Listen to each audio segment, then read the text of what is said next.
Thank you. Okay, let me set my settings, and then I'm gonna have a good HCAT. I love you too. Oh, thank you. Thank you, thank you. Okay. Oh, that's so nice. Thank you. I'm gonna pull this over here. Okay. That should be right. And bloop. Okay. Am I working? Oh, wait, can I hear? Yep. Oh, I am working. Yay! Okay, oops, I meant to send this. I didn't send it. So here's the agenda. Yay. It's in the chat, and it's on the screen. And I made this agenda via this work that I've been doing with my GPT that I'm going to organize more later today. So some of these concepts are things that I've developed. So featural sincerity, it's also a way that you can work with AI agents. And what's important is that you are speaking about what features you are sure about and the level of sureness that you have. So you don't hallucinate as much that way, but this would also be true for all humans. We all impose certain affective realities and social realities onto current input that's coming in, like sense data, so that we can sort of like hallucinate anyway. Like at best, we're a controlled hallucination, which a lot of people in neuroscience will point out, not to make us feel bad about it, but to make us realistic that we need to be very willing to scrutinize, very, very excited to scrutinize our accuracy and why we think it's accurate. So featural sincerity is a recursive looping in of like, how sure am I that that's what it is, and that those connections are the real connections or the most significant ones, and what other ones maybe I need to pay attention to. Why am I not paying attention to them now? So you're really holding yourself accountable to a really high level of like intelligence and hygiene. I'd say hygiene around your intelligence. So that's basically featural sincerity. So learning as refuge, learning as resistance. In a world unraveling from performative wealth, we build sanctuaries of learning. And the little sign says, welcome to the learning grounds, entry cost, wonder. And wonder is something that Mr. Rogers talks about. He's like, did you know that it's all right to wonder? And we need to know that it's not a sign that we're stupid. If we've internalized, like Carol Dweck's work on mindset, growth mindset, fixed mindset, if we've internalized the idea that if we show struggle or that we're having difficulty with something, it's a sign that we don't intrinsically have the trait of smart or good enough. So it's very important that we have environments where we allow you to be curious about things and not know the answer, not even know why you're curious about it, right? You don't have to justify wondering about the world. It's very, very important. Instead of who do you think you are? Okay, so there's that. And in fact, that gets into what I'm doing. So I'm asking questions about neuroscience without a neuroscience degree. And there's a lot of people that would say, well, you're not entitled to do that. And I'm like, well, your institutions are crumbling, so somebody better do it. That's not you. Reflections. What makes learning sacred in a performative world? And performative relates to the idea of why the institutions would be crumbling, why academia can't meet the promises it's making. It's because it's a title that shows performance of status. How can we redefine education from the ground up? That's what I hope to be doing. What does learning as building feel like? So when we say doing as building, there's different kinds of doing. Like, what are we doing? We're learning. How are we learning? Building. And if people, you could kind of learn with arriving, but you're not learning very much. Like, you're learning something as simple as, I get there, I got there. Okay, yeah, cool. Like, we don't need to get obsessed with that. Okay. And then the node prompts, so new things, old things, all things, do things. These are things to think about. New aspects of these areas we can explore, your old relationship with it, with all of that together, synthesizing the new and the old. What does that now give you? And then what actions does that inspire? So the trauma of wealth worship and pedagogy. So like the way that wealth worship screws up schooling, education, learning, the process of mentoring, past experiences, what helped, what harmed. So thinking about our own education, our own experience with mentors. This could go in tons of directions depending on your life. honoring recursion and care and teaching. And this is what I think the mentor thing is. Like a mentor will occasionally be mentored by the mentee. This is normal.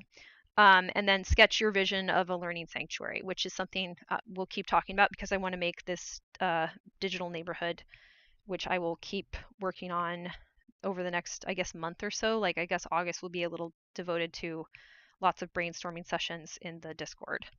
And yeah, so that's the theme. I had different things happen this week. We can also just talk about things in our week, things that come up as we do any sort of cleaning. But that's our overview for what we will do as cognitive factoring today.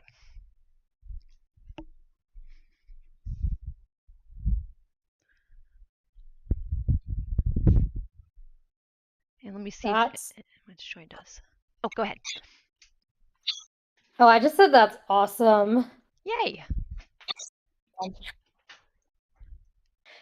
Yeah, what you said about AI with the confidence levels, I've been asking mine to give me confidence levels, and it came up with a low, medium, high, and like definitions for what they mean.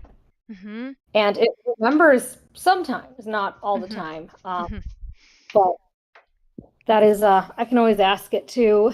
But yeah, like, I love the idea of redefining education.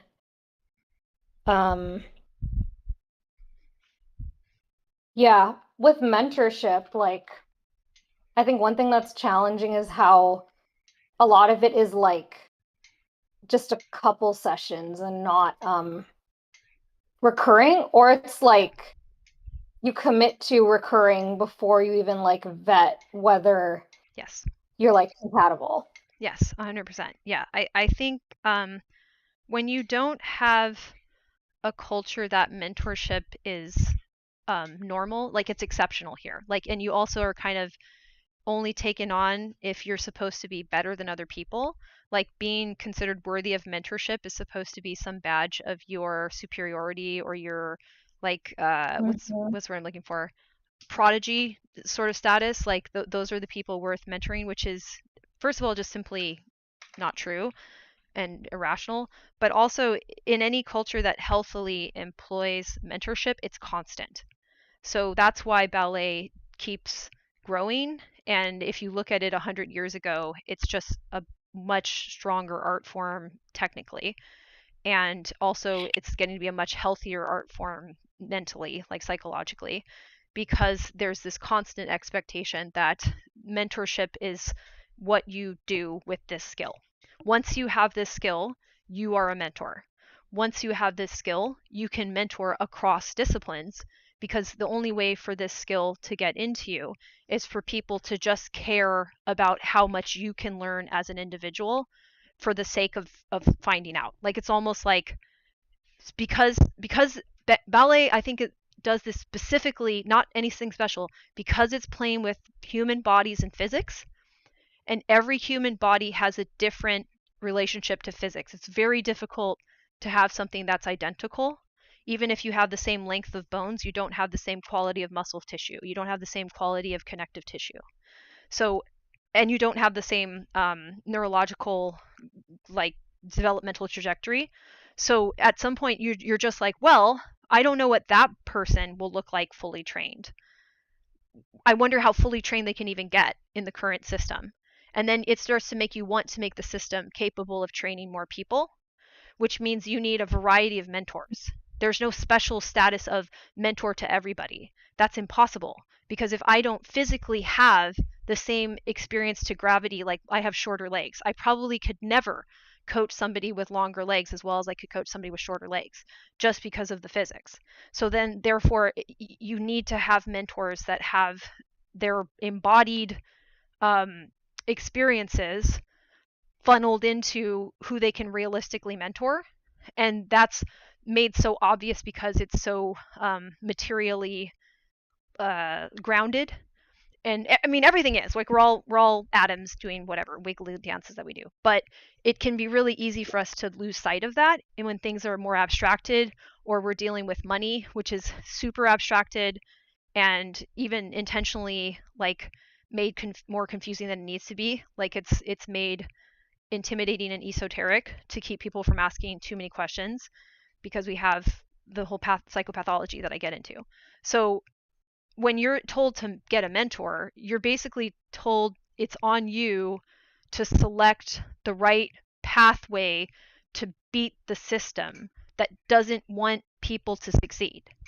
Whereas in a healthy Right. culture, right, like you want as many people to succeed as possible, because then everybody who can be amazing has a chance to be amazing at this thing that you all love and want to see, Mhm. you know, become as fully realized as possible. So their whole this analysis is done a lot by a lot of different humans right now and in the past.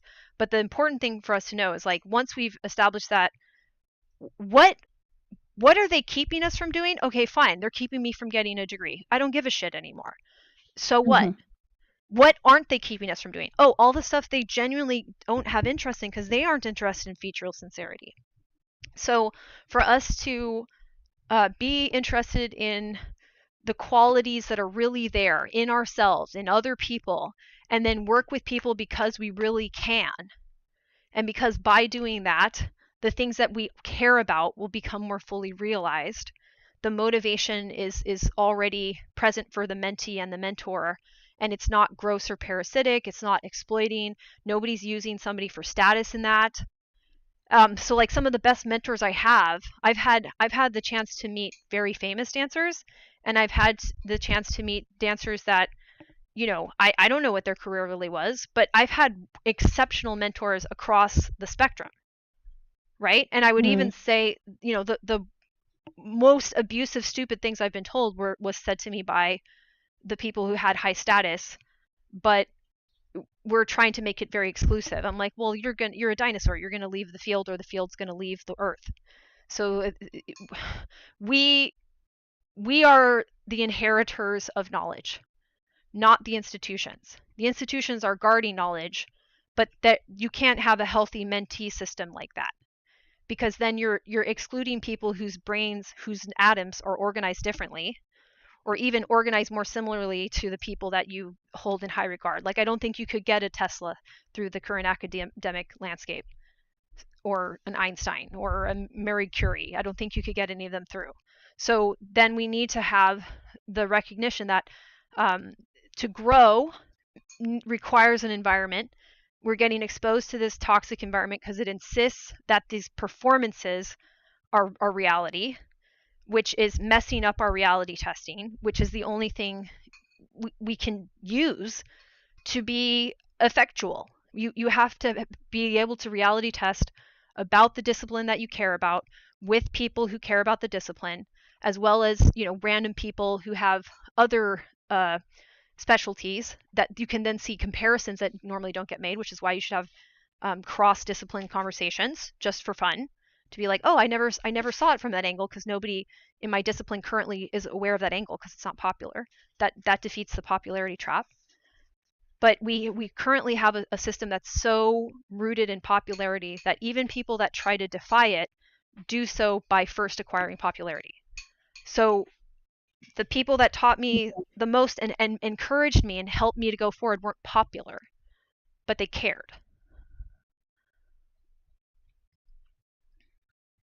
Yeah, I really hear all that. And something I was thinking about last night was like after a conversation where I learn a lot, like I go take that and then try to integrate it into my life on my own. Mm-hmm. And it's like that is just so exhausting. Like even if I'm going to meet the person again, like I don't know what kind of pace would be healthy Mm-hmm. for mentorship. Yeah. Yeah, yeah. Um, I'll tell you what I think from dance. So you could probably do it the same way that we would do private lessons.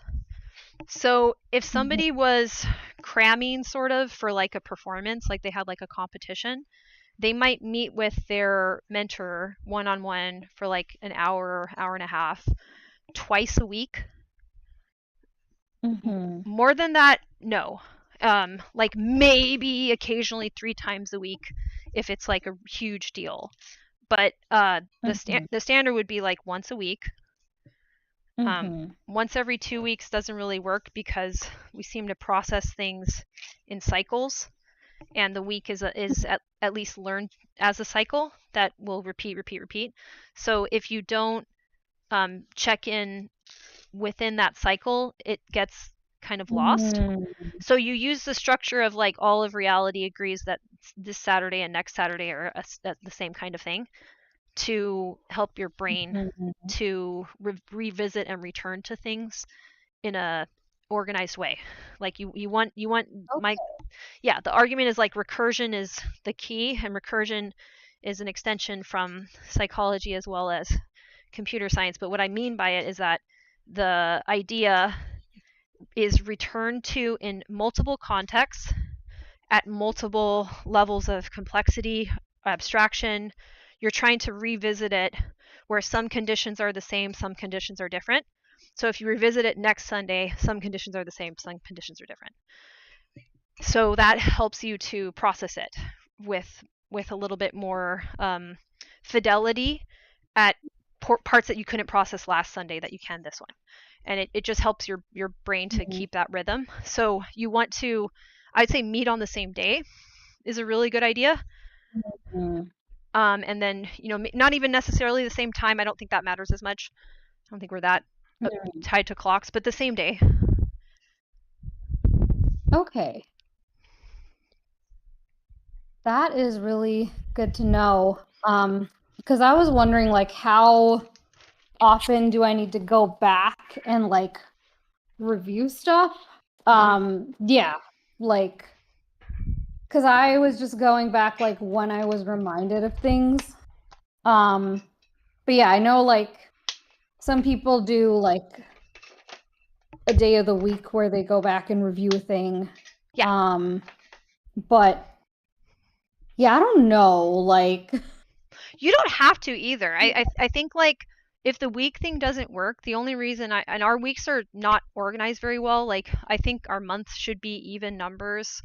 Like we inherited this from Julius Caesar beefing with Augustus or something. It's stupid. So we don't have things cycled the way they should be. It should be cycled more towards, if anything, like the regular menstrual cycle and 28-day months. But so it's not a good loop in terms of like our cellular existence. It's somewhat contrived, so you don't have to stick to that one. But if there's a way for you to feel that you're returning after an orbit away, so think of it as an orbit. And if you can't, you're going to allow yourself to, let me think about how to put this. Think about the right way to put this. So if you're focusing on learning from this person and you need to coordinate schedules, that's been made incredibly difficult, which I think is why society sucks. So for example, when I was doing my ballet training, typically you have 8 years of going to class at almost the same time. At almost the same like intensity throughout the year. There'll be a little uptick and downtick around like Christmas and summer. But your cycle is very static. It's like it's the structure that you're going through. If you thought of it like a roller coaster, you go through the same loops over and over and over again. So if you can create some sort of sameness, that would allow the mentor-mentee relationship to work better, and to be ongoing. And if it doesn't fit, you can just say, well, okay, this clearly is falling apart, because that's the best way to put it. So if you make a structure that is recursively stable, like you're able to keep doing the loop, and then the people can't stay in the loop, then either the structure is wrong and you need to fix the structure, or the people are wrong. Something's destabilizing. Something's not connecting and staying able to connect. Like the facing thing is the way I think of it. Like something's not facing, something's not locking in with that magnetic facing. So if that's happening, you can look at the structure. And the problem right now is we don't have a society that believes in structure. We don't believe in that. We believe in how do I put this? Almost like you're not allowed to grow. If you do something and it's the same every single time, it has to be identical so that you operate like a widget in a wadget machine. Like you have to be a gear. And even if you did that to a machine, eventually the gear will wear out because you can't just do the same action over and over and over again. You will break. Right. Yeah, I do feel that like with jobs, it's either completely repetitive Mm-hmm. or like a new problem every week Yes. and not enough time to learn what you're doing. Exactly. Um, Exactly. the reason that I brought up the like just pondering about the week thing was like, yeah, in the past I'd wondered. I do know a lot of people do every week, and I would like to, in theory. Yeah, I know like after a month I'm just like, I don't want to look at anything. Yeah. Um, but I find like it's been pretty dysregulating. Like if I am doing like okay, there was like one time when I was doing therapy once a week plus like 2 coaching programs, and like that was like my week was like Yeah. reflecting and prepping for the next. Granted, like I was possibly even more burnt out than now. Mm-hmm. Um, but like I'm trying to think realistically how to do like how many things can I do? You know, how many different kinds of things to have that kind of structure. Right. And like it takes me like sometimes like 4 hours to like figure out what I'm going to talk about in therapy and get it to a point like where it's like you know coherent to Mm-hmm. talk about in an hour. Mm-hmm. Now maybe that might get better, like it has been less so over time. Mm-hmm. So maybe that was like just because I was starting out. But yeah, then there's money and like Yeah. other coach types I try to not see more than once every couple months because money. Yeah. Well, that. And then Yeah. I'm like, I'd like to chip into this conversation on this specific part because Yes. it's something that I've been noticing as well, right? Yeah. Like I had a social group in town, and it's been difficult to get people to show up consistently, right? Mm-hmm. So you've mentioned a very important fact that is either there's something with the people or there's something with the structure of the group itself, right? And I think you also brought up this very important point that I'm trying to sort of see the bird's eye view of this. So there's not there's not an appreciation for structure in the current period, and obviously for some time. And I'm guessing that's because societally there's a desire for like what immediate returns, right? Like if I don't get an immediate thing of what I want, maybe from this group or investment that I'm doing in my time, or like a product or whatever, then maybe people lose interest, or that's sort of the Mm, mindset or the attitude. That's I would no. argue, no, I think so. The reason we have a lack of structure is because it would make society too inclusive. If you had more structure, more people would succeed, period. So the reason why there's an aversion to structure, hi, snaps! The reason why there's an aversion to structure is because the people that are currently in positions of power didn't get there by being structured learners. They got there through lying. So, like, unfortunately, we are at the point of this that the simple, I think, and sad truth of it is that there are people who don't understand what it feels like to learn as build or to do as build, and so they don't have any way to experience the structures necessary as anything but a threat. It's a threat to their status. Well, I've got a question in this regard, right? So, like, say in my case, this is the group that I guess I picked it up from somebody, and then I'm facilitating it. I'm the person who oversees the organizing, and then I'm in charge, right? Mm-hmm. I try to kind of make it, I mean, in terms of inclusivity, everybody's open to come in. I try to branch it out as openly to as many people as I can. Yep. And I put in things like, you can message me if you need to share resources, right? Whether it's art supplies, because it's like a creative sort of group, right? Yep. But then I've noticed it's just that over time, just people do not show up. And usually, you speculate, or I've asked around, and it's like, people say that they're either busy, that it just coincides with like various things at work and stuff like that. But Correct. when I floated up ideas of doing things in town, like, I don't know, buying a projector, setting up like an outside like movie theater thing now and then, right? And just getting people to understand this is something that they can do, that because when you I've had this thing of when I've been the only person that's had the desire to organize or to set something up, and if there's nobody else, you eventually burn out. Yes. And then a lot of people then don't want to come to these things because they'll also say they will say that they are feeling burnt out, that they can't feel like ours to come in and do this stuff. But then in my head, I'm like, well, maybe part of the reason why we are all burnt out and tired is because, well, right, there's not the structure, right? People are not having this consistent structure, right? Right. So yes, exactly. So think of it as physics, right? And we're actually experiencing physics, and that's why this keeps happening so consistently.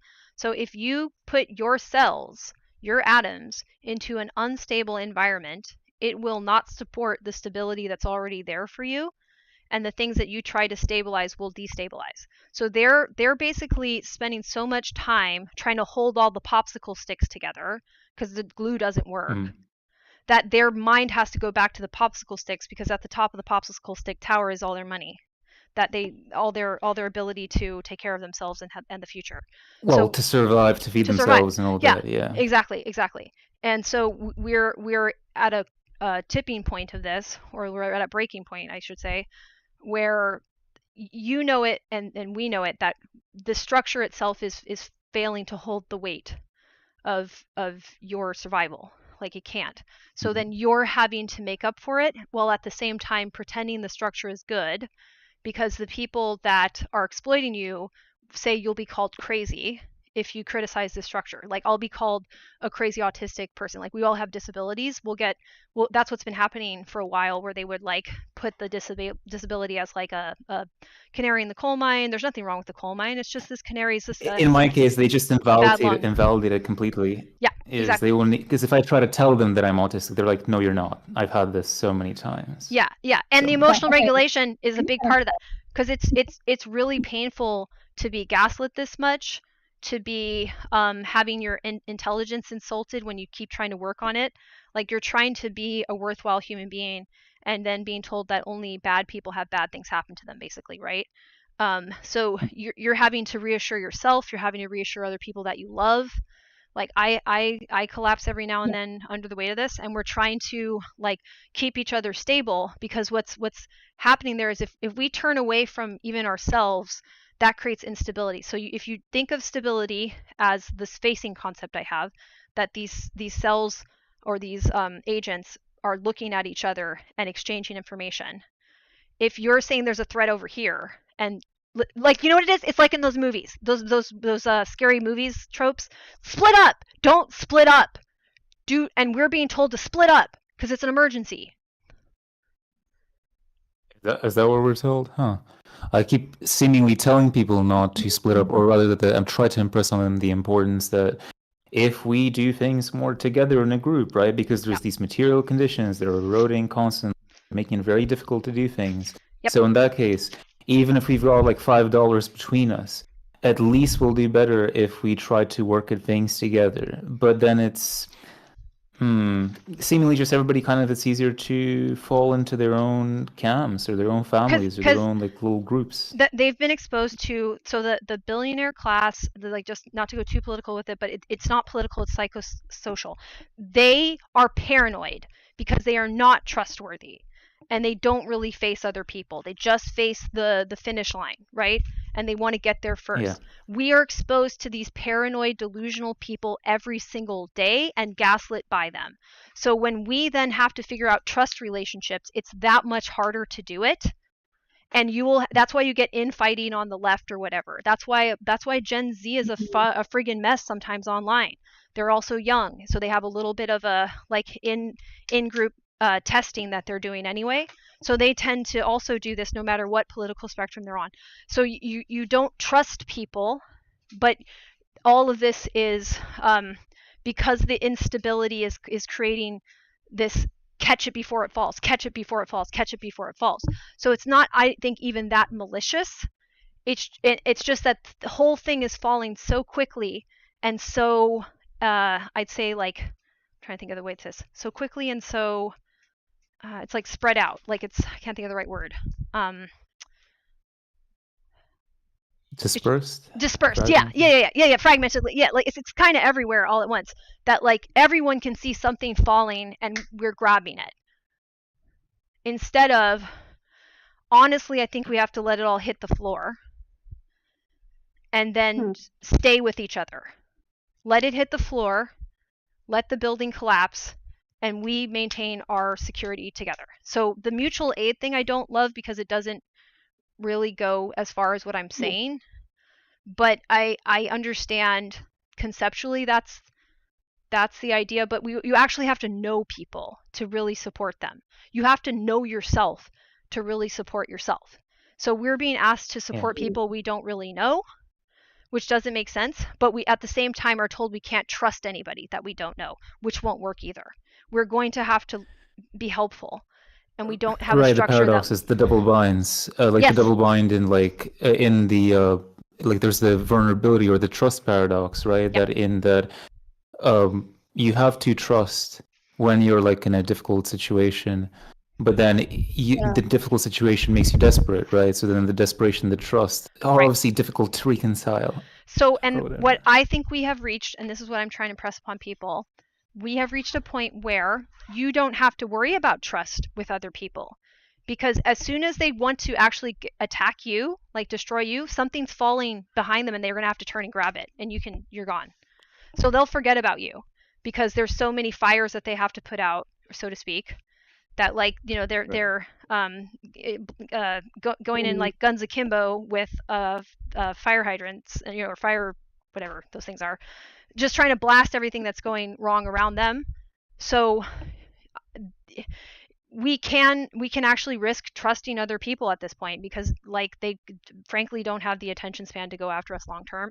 And you don't want to get around people that are mentally disturbed. I think those people get weaponized too, like online, like the lolcow thing and 4chan and all that stuff is a facet of that. But we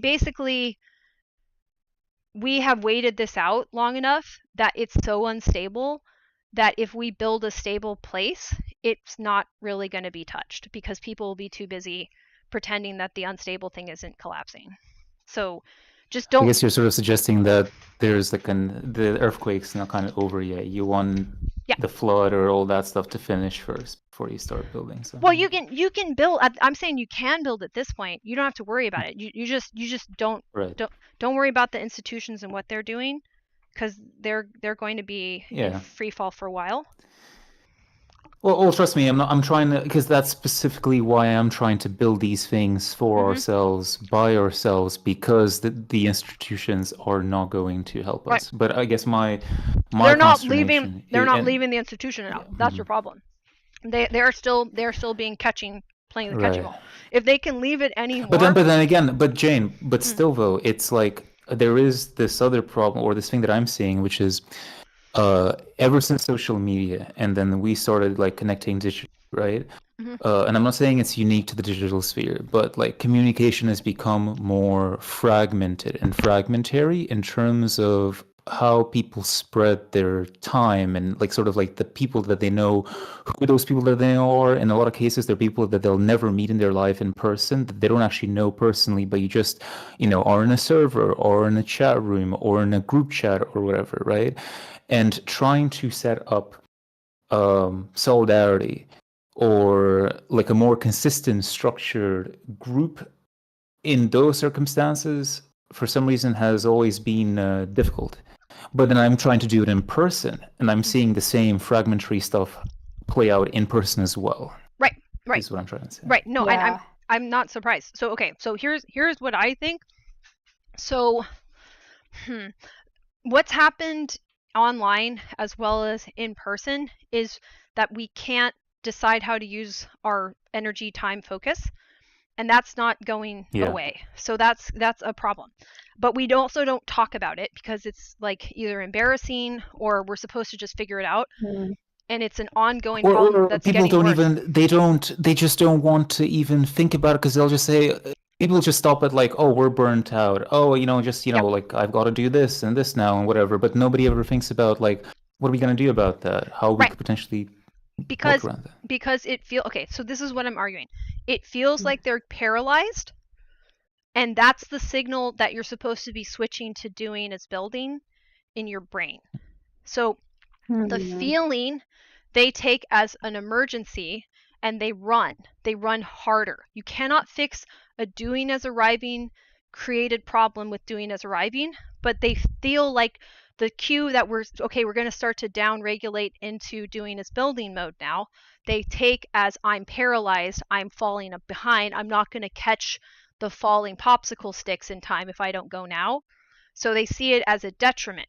So what people have to know, if you stay when you feel bad, you will build interiorly the structures to hold it, including with mentorship, the ability to ask people for help.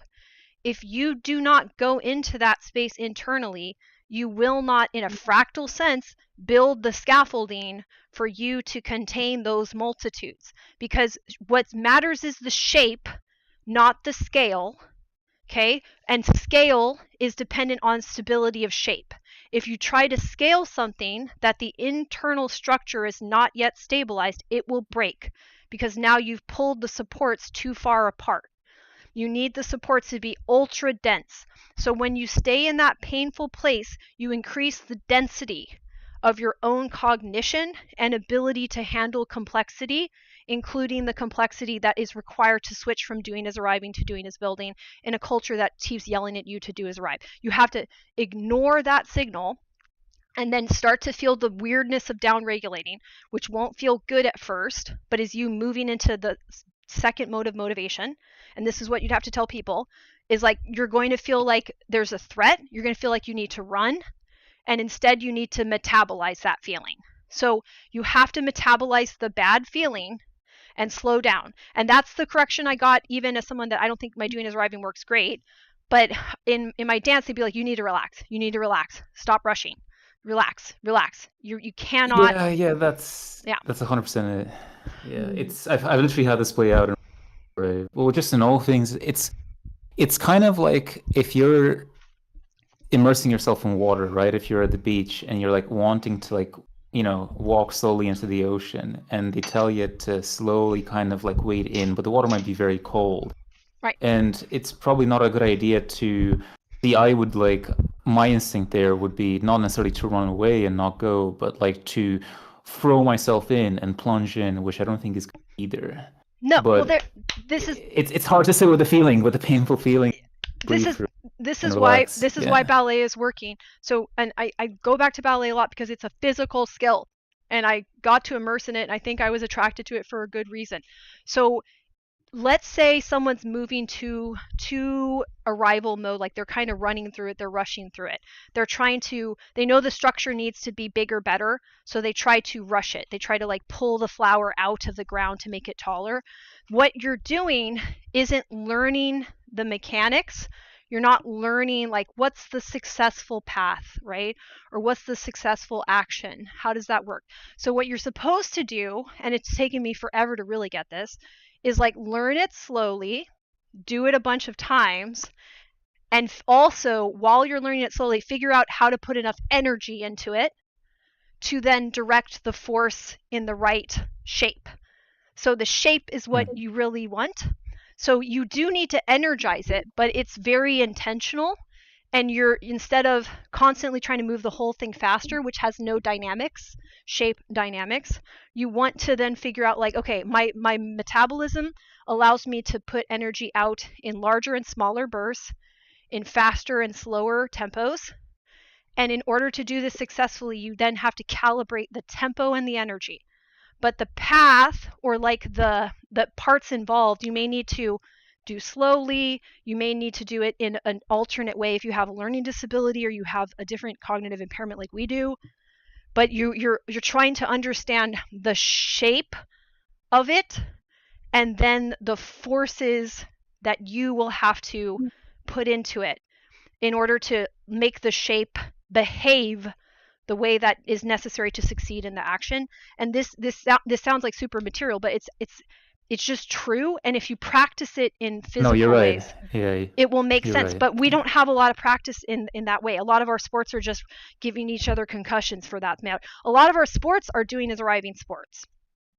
So people's mirror neurons aren't even getting to see this, either in a concrete way I like feel like, dance or an abstract way. yeah, I feel like all the arriving type of stuff. I mean, even just like the analogy of trying to pull up the plant and like to make it grow faster. I think like it's just, yeah, I think pragmatically speaking, you know, because I can sort of use all of your terminology here at the moment, but it feels like a lot of people want to rush, and they're obviously afraid because they feel they do not have enough time because of the conditions around them. Yes. And so they want to rely on something like luck, basically, right?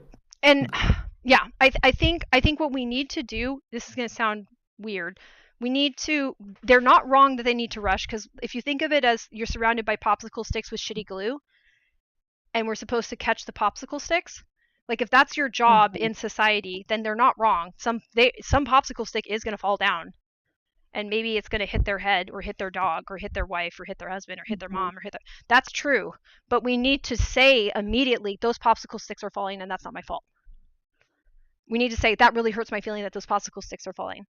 That's really effed up, and I'm going to process that. And if it looks embarrassing if I process it, as an autistic person, I'm going to cry, melt down, and have a hyperventilation thing probably. Oh well.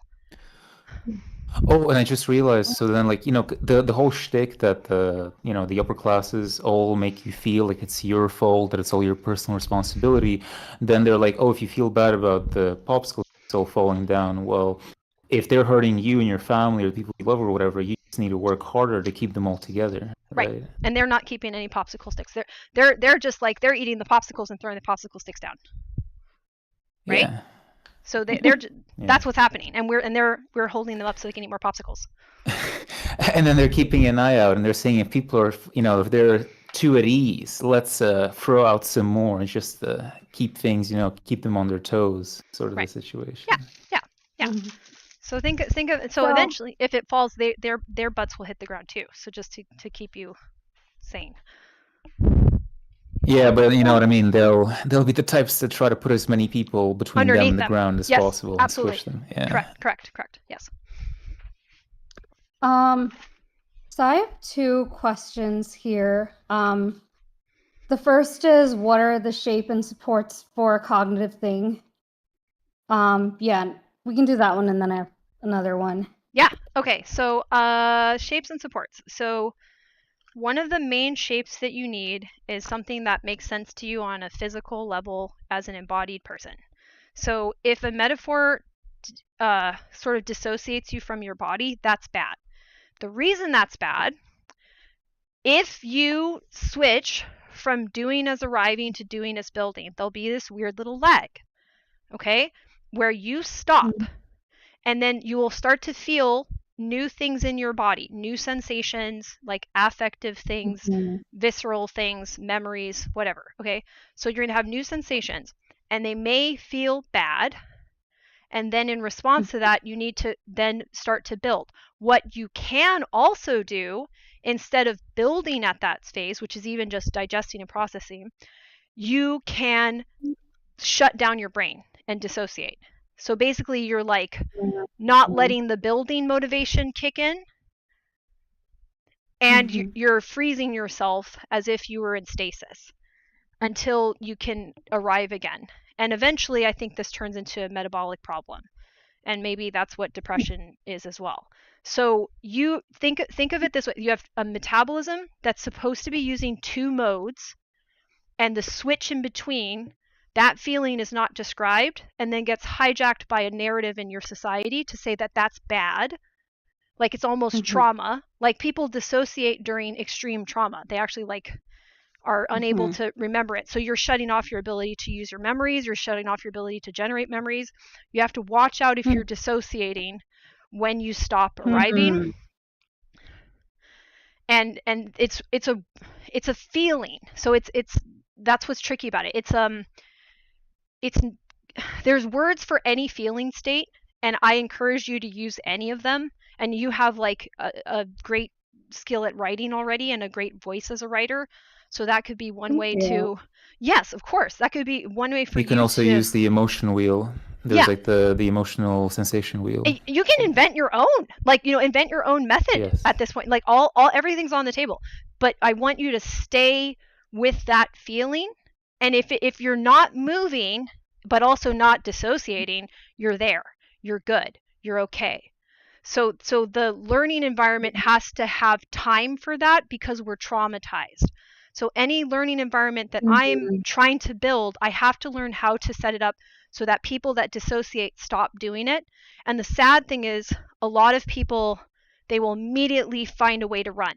So they'll immediately do the drama triangle, or what I say is the doing as arriving triangle. So if I am saying, hey, stop, we need to learn, and then their body is doing a very real metabolic shift that they've learned to fear, then they will say, who are you to tell me that? And then now we're I can add to this because I experience this now and then, right? And I think you're right in that this is where like depression comes in, right? At this stage. So when I kind of go through that shift, when I finish it doing as arriving, and I'm starting to, like, my eyes will start to unfocus and things like that, I try, well, at least I think I know that I need to try to keep myself focused, even on my current state of sensation in my body, right? And to try to at least dig and see maybe what's happening and sort of reflect on that, right? To face myself, I guess you could say. Yes. I tend to find that it's a struggle sometimes, because why do I then feel very depleted and devitalized all of a sudden when that sort of state kicks in? Like I'm fighting to keep myself focused and facing, right? Okay, so I wonder why. I can explain. So I'm saying there's 2 metabolic behaviors, and these then create scaffolding neurologically. So you are tired because your brain was trying to myelinate these pathways. So you are tired because you just like hit the gym with this part of your brain. It will get stronger. You will not have awesome support externally. So you're also going to have to digest, metabolize the fact that people will treat you like you're crazy while you build interiority. I call it building interiority. So building interiority is you, oh, hello to Hokey Man, is you allowing your brain to do what it really does know how to do, but is a very forgotten skill that you're remembering how to do, and remembering what it looks like, so you can find other art forms or sciences or people, mentors who remembered how to do this. So it's a remembering because you had this as a baby. Animals have this, and human beings rely on it in small ways, but it's like it can only lift up 5 pounds and then it puts it right back down. And then, but our legs, if the metaphor is the thumbs and the hands and your ability to think are kind of connected, manufacturing, cognifacturing. That's why I did that. Okay. This is cognifacturing, and you've done a bunch of leg days with running. You're now Olympic level runner. So you're doing as arriving is just out of control, overdeveloped. And for us, even us who can't do that out of control development, we still then have to keep up because we're basically the Special Olympics of the world. And if we don't keep up, there is no Special Olympics. We're going to get knocked out of the competition of survival. So they've created an insane system that negates this skill that you have, that is the only skill that can stop the insane system. doing is building. So if you feel tired, that's a good sign. You will be less tired the next time, and you'll be more efficient. And that's why ballet works too. It's about efficiency. Ballet is about making symmetry in your body, so you use the exact amount of energy to do the exact pathway of motion, to create the exact like step, move, vocabulary, right? So you are creating it in the most direct and the most energetically not wasteful, like it's efficient in that, like you're not bleeding energy that you need to go to this thing, so then you can do more steps for longer, and then your technique and your artistry expands because now you have energy to go through the whole, like, you know, like ballet gets crazy. Like Swan Lake is you're the black swan, the white swan, you're in every act. You go through 3 pairs of pointe shoes, which, you know, in a classroom setting might last you at least a month. It's pretty wild. Yeah. So you're building yourself into an elite doing is building architect, athlete, whatever you want to think of it. But you're starting from where we all start from, which is like a society that has atrophied it. And in the ways that you've learned to use it, you've had to invent your own vocabulary, invent your own sanctuaries. And I'm going to emphasize building sanctuaries so that that's no longer the case. Hi, Plagued by Society. Some people are coming in. So, I mean, this conversation can be expressed in multiple ways because I'm literally talking about your metabolism. So the tiredness that you're feeling is not a bad sign. It's a very, very good sign. All right. Let's talk about another half to this then. What about like replenishment, right? And yes. Which I think is without that, obviously you can't keep going either. Yes. So like there's the food. Is it food, sleep, exercise? These main 3 pillars? Vegetables, get a lot of veggies. Like it's actually like incredibly important. Lots and lots of veggies. If people have protein needs, make sure you're aware of them. There's always little debates about what protein to use. I'll kind of leave you to that, but the veggies are so important for us that we forget about it, and it's just like find a veggie that you'll eat every day and eat it. Water, hydration, enough sleep. Yes, if you have a weird sleep schedule, honor it. You don't necessarily have to do a 9-to-5 job. 11 you could to even do a 7 sleep. biphasal. Yeah, you can do biphasal. Yeah. It's all on the table. Just making sure that you have enough rest, that you're moving your body. You have to move your body because these metaphors are anchored in embodied reality. And I'm talking about your metabolism, so I need you to get to know your metabolism better, right? And I need you to understand the difference between hurt and pain.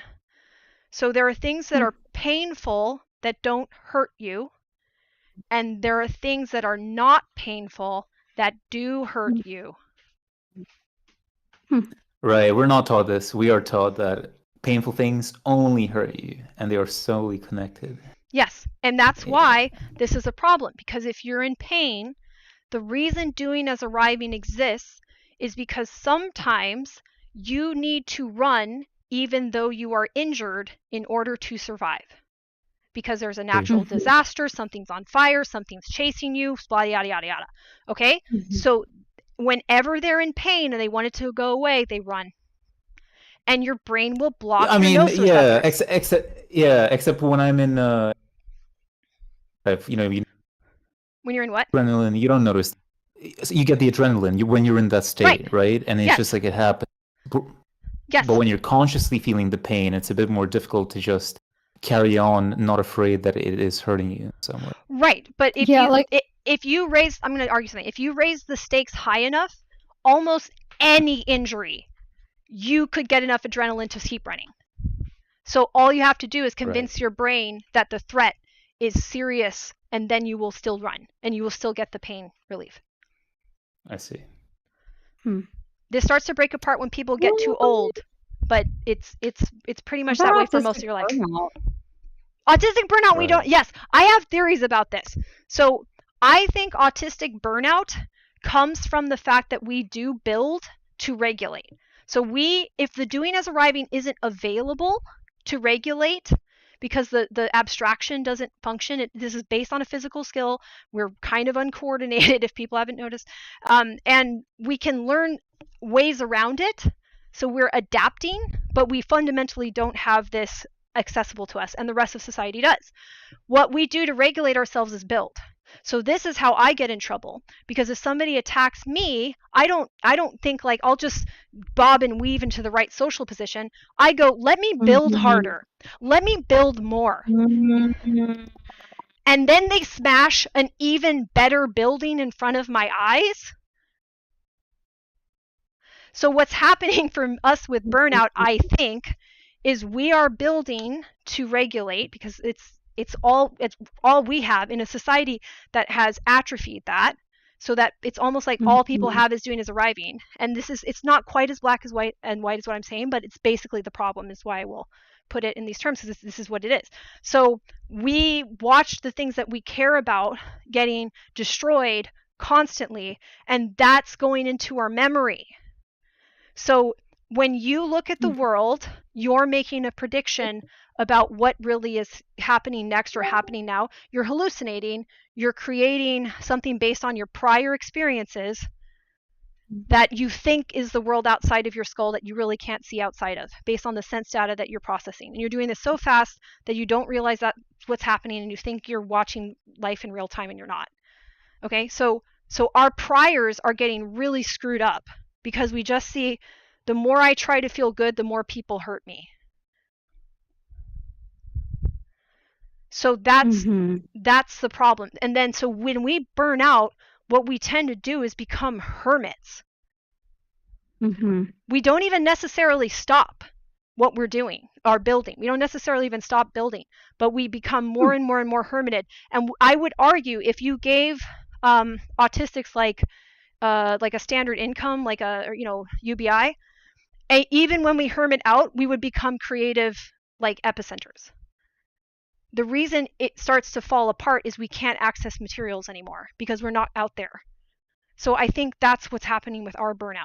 I mean, I'm kind of in that position, right, personally, and it's, as you say, kind of find myself hermiting, but I wouldn't exactly say that I become a creative epicenter, or insofar as much as I might offer things quite eagerly in the cases where I do, meet up with people, they don't exactly then come to me afterwards and engage any more than in the times that we're there together, which was part of my consternation for trying these groups. But then people are seemingly engaged, and they're all very happy to do things and to consider things, and they're like energized when they're at the moment that they leave the group.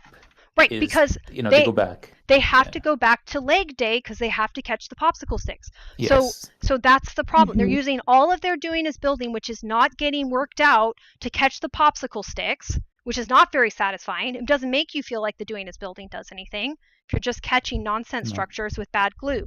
So you don't really get to be in an environment where you can see what doing is building really does, what your doing is building really does, because you need a supportive scaffolding that isn't these popsicle sticks falling on your head.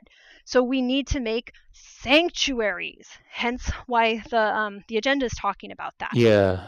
Right? So I guess that's what I'm essentially trying to create myself. But it's convincing people that this place is a sanctuary. Yes. And that they need a sanctuary. That instead of, because all the TV, the internet, their friends, their family will be like, you're skipping leg day though. You're skipping leg day to go to the sanctuary. You can't skip leg day. Every day is leg day. Every hour is leg day. We can stop. So you have to convince them that, like, this is not a race that anybody should want to win, because it doesn't go anywhere, and it only leads to the race becoming more insane and more delusional and more psychotic. So they're being exposed to psychosis. So come coming in, and they're treating it as like Devo as well. I've noticed a lot. Like they get kind of all antsy and like rigid, like thinking that, like, they'll, because it's a creative group, we sometimes do like arts and sketching and stuff like that. I often try to say that, like, listen, I didn't have this background. I'm not doing this to kind of perfect a certain skill. You can do whatever. You can bring any creative thing. We can talk about stuff. You don't even have to work, right? It's just a place that you can come in on a Tuesday evening, for example. Yeah. But I feel like a lot of people leave because they feel they have nothing to contribute, as they would put it, or they're getting stuck in this one thing that they're trying to arrive at, is what I feel like. And then they just don't come in again at all. Or they might have an issue with a specific member in the group. And then that just apparently means that they can't come at all, which is another issue. That one's harder for me to fix. I don't think I have the scaffolding to understand that as well. I think I'd be too speculative. The first part, though, so what's happening is they're not understanding the point of creativity. So creativity is not to make something that will scale. Once again, it's to understand shape. So if I have a pencil with an eraser on the back end and I'm writing in class, the eraser is for mistakes. Okay? That's what we were taught. When you're drawing, you use erasers constantly because erasers are for decisions. You test one decision, you look at it. That's not the right decision, erase. Test the next decision, look at it. I like that decision. And then you will look again at your art later and decide if you liked your decisions, which is recursive, yes?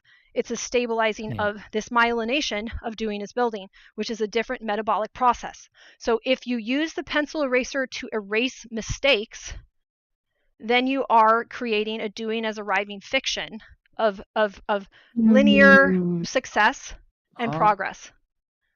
Maybe that explains why I never use erasers at all when I do stuff. I just kind of make it and keep building on it. Or whatever. Yeah, and that's valid too. I think that's valid too. I think sometimes it's nice to clear out your visual field to see options and then to select an option.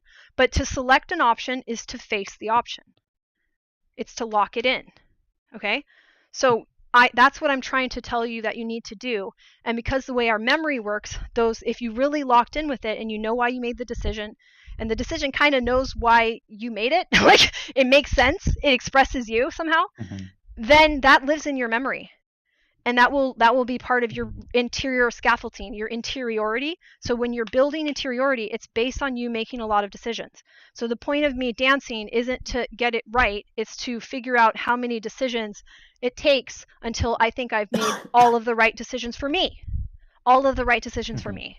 And I get to ultimately decide that. Now, I may not be very educated, like my eye isn't trained or something, so I may think something looks good, and if I knew more about like the parameters, I'd be like, oh, maybe not. So you still want to learn from the masters, you want to learn the technique, you want to learn the theory, you want that to be sound. But at this point, you can learn a lot, not in person, and then we have to find mentors who will critique ourselves in real time, who will critique our form and our material. I guess I struggle to find, well, I guess nominally what you would define as mentors, because like I have had things, like I'm thinking when I first started sketching like 2 years ago, and it happens randomly. I set up this group and somebody had like 2 friends who were like art teachers. They came in, I learned a few things, and I sometimes try to share some of like the more kind of struggles I get trying to do certain things, and I'd be doing stuff, and a lot of the times their instruction or their mentorship was like, you're doing really great, I like what you did for this. But I've often felt like no matter how many, like, you're doing great, it's looking good, it felt like empty, or like it didn't really help address certain things unless I had direct questions to them that I posed to them, right? In which case maybe they gave a bit more of a specific input. But otherwise, like, I hate when I'm actively building, and see, this is actually what kind of makes me want to hurt work, which is when I'm trying to do it in the presence of somebody else, it becomes very difficult because I often have always got, well, either a rushing, right? As you said earlier, like, do this faster, or I would get the always, whoa, this is so cool, you're doing so good, you're doing so good, you're doing so good. It's like, it's so awesome. And that just, for some reason, it tires me out. I don't know why. It's, yeah. Welcome in, Scan. So mentorship is a tough one. Yeah, so the thing I will say about that, so all the mentors that I had, like nice or even kind of mean, or I didn't really resonate, or I did resonate, at some point, something they said made me cry. So I think that's also important. So the metabolic... A good metric. Yeah, the metabolic shift into doing is building is sensitive. And when you're there and you're trying to like correct things, or someone who knows that you need to correct it gives you that input, it can feel exhausting, it can feel overwhelming, it can feel unfair, Like there's all these things that it's like, because if you had a different life trajectory, you would have already been able to do it, and you kind of know that because you're comparing yourself to the ideal. Like you have to do comparison, right? But you're comparing the form, you're not comparing the status. And what's wrong with your form not being that form? Like ultimately, so the only way for obviously they Yeah, get go ahead. hurt by regrets, right? The Right. regrets, the feeling of regret is painful. Exactly. And at this Yeah. point, our society is so bad at being a good scaffolding and external structure to this. It's not your fault. You never have to blame yourself again. Like ever. Don't. Just don't. For things you didn't know. You didn't Yeah. know. They didn't know. They didn't care. And like I had to figure this out through constant attempts to unpack what wasn't unpacked by other people. And am I going to get a prize for it? Absolutely not. It gets me further from money. It gets me further from whatever popularity. It makes me more of a target. Yeah. I don't care anymore. I'm like, well, that system's stupid. Knowledge is built in a safe environment that is safe for you to feel pain because it doesn't hurt you. But it does. You're right. That is exactly true. But then, like, it does sometimes, I guess, get a bit lonely in the sense of like sometimes like I've got blind spots, and then I mean you too, or maybe you guys don't have as much of this issue, but like we all do. We all do different extents at different times in our lives. Of like when you don't have the witness to the amount of, well, just the things that you've been through and where you're at right now, the blind spots that you have that you cannot see. Like when you lack that, that's also tough. And as you said, the more you learn and the more you find complexity, the more you distance yourself from the vast majority of people. Yes, that's right. So like you're no your longer circle decreases. Yes, you're no longer in a shared reality to them, which is very painful. And then you start to experience, I've been studying delusional disorders lately and psychosis, and the actual line of that. We're all in a controlled hallucination anyway. So we should get over that sounding pathological. I just basically, I'll talk about this later. But anyways, I just got into a whole thing about this that blew up in my face while trying to talk about this. But basically, what's happening is the same thing that happens for people who have like a major delusional disorder. And some people with major delusional disorders don't really know that their hallucinations and delusions aren't real. Some people know they're not real, but it still is their reality. They still have to be with it, and other people don't know what it's like. So it's very isolating because you cannot achieve a certain level of shared reality with other people. And it feels really lonely because what we're trying to do at our best is reality test together so we can have a shared reality so that the things that we go through can be managed. Anything that's mentionable is manageable. If no one can keep up with what you're saying, you're alone. Go ahead.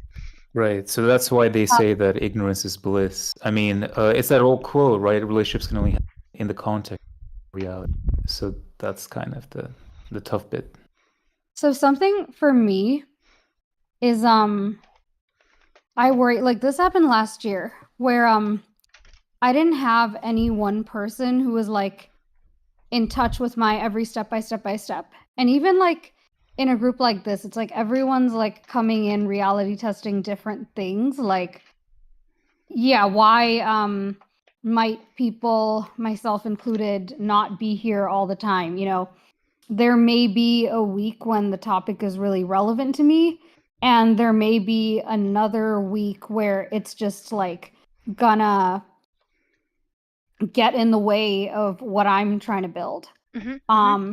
And so like I ended up kind of building, but just like in this weird mix of building and arriving, I feel like, with just no one to check anything, and you know, like all these quick meetings with different people and just showing them little pieces and then like trying to see the whole picture. And like I felt like I was like you know the feeling when you're, I don't know if y'all experienced this, but it's like you're sitting in a room, but like it feels like the people who are talking are like a room away, or just like everything feels like distant. Yeah, like Yeah. that's how I was feeling for like days on end, like could not stop pacing for just hours and hours and hours. And like Is that an even example of now dissociation, I wonder?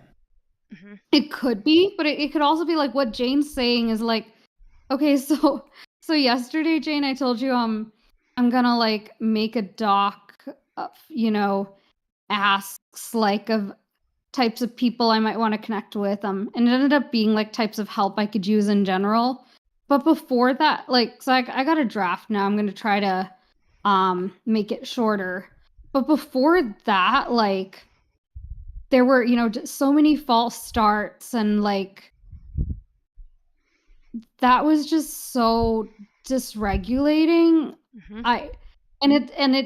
That was like after like multiple days. Like I just like barely started packing for my flight, which is Tuesday, because of thinking about like what am I gonna say to people? Yes. And that like it happened, and like now like I'm worried. Like last time, I ended up like just after having to do that for all of these interactions, and like make my reality shareable. And like I was on my way to a doctor's appointment, and I like had, I would guess, an anxiety attack rather than a meltdown. I'm not sure. And I forgot my purse on the Caltrain. Like thankfully I was able to get it back. Yeah. But yeah. Like it's just, I wish I could find baby steps, or like have people to help me break things down, have people to help me reality test. Like I feel like once a week may be healthy for someone who's already got doing as building abilities, and who's not like in a crisis situation. No, well, let me. Okay, to your point, just to add on, you're right. If I just did the private lessons, like the one-on-one coaching once a week, and none of the classes, I would actually be hurting myself because nothing would be ready to integrate it. You're supposed to do it once a week, and then you think about it for the rest of the week during your regular classes. So since the structure isn't here to help you grow, and you see the mentor, they could actually do more damage, more harm than good, potentially, right? Because they're setting you up to practice a skill that you're not going to get to practice during the week because there's nowhere for you to do it. There's no structure for you to do it. And also, like, I want to add something like even pacing, or like having an anxiety attack, or if you have any stims that are a little destructive, those might uptick. The reason I think that's happening, so doing is arriving, doing is building. It's a metabolic reality of your body that's true of every living thing. So it's super fundamental, and your body can't forget to do it entirely. Like even if we're not good at it, abstracting all the way up to social skills, whatever, right? There's some deficit in something in our brain that's making that impossible. We still fundamentally do it. So I pace more because my brain is still trying to regulate, like, oh, I need to be moving. So it's not like the signal isn't getting to you. We're under the same pressure and stress as everyone else, and we don't have support. So I think you're completely right. You need more scaffolding and support, because then the coaching session is going to come in, tell you all this stuff, and then where do you get to work on it? Nowhere. Yup. Yeah. Yeah. Exactly. I feel that so hard. Like Yeah, we got this exact problem. So how do we address it? I have an idea. So I was thinking like something that I've been having a hard time finding is like when I'm in that kind of state, I find it helpful to body double, like to just have someone around, even virtually. Like I find that my brain doesn't panic as much, because I think, okay, what it is like you'd said something before, like if we hit a wall, if like then okay, what happens when I have a meltdown? I have to write a bunch of can't make it messages. Yes. I have to explain to people. And I am so afraid of ending up there that I'm just spiraling and spiraling and spiraling. Versus if I have someone on the phone and I'm just talking through what's going on, like if like I don't know, the impulse to arrive isn't as bad. Like I feel like someone's with me, like if I end up not feeling okay, I can just say I'm not feeling okay, rather than having to think of who to send a message and how to explain how I ended up not feeling okay. And what I need. Yes. But a lot I of think this these is what I meant by needing a witness or a mirror. That's what I meant. Yeah. But a lot of these body doubling conversations end up going on other tangents, getting into arriving mode of, you know, trying to be fast, like the other person may be trying to be fast, or they try to, you know, say something like reassuring, but sometimes in a more like grandiose way, or bringing in systemic issues, or you know. I think what you're describing is what I get from my social worker, my support worker, for example. Like I see her 3 hours a week, and I'd like to get some more hours, so I'll try for that. But what you're describing is what I get with her. It's like she doesn't bring up the bigger issues. We just have, over time, have had just a natural, normal presence, right? That you just share with another human being in some ways, and it helps.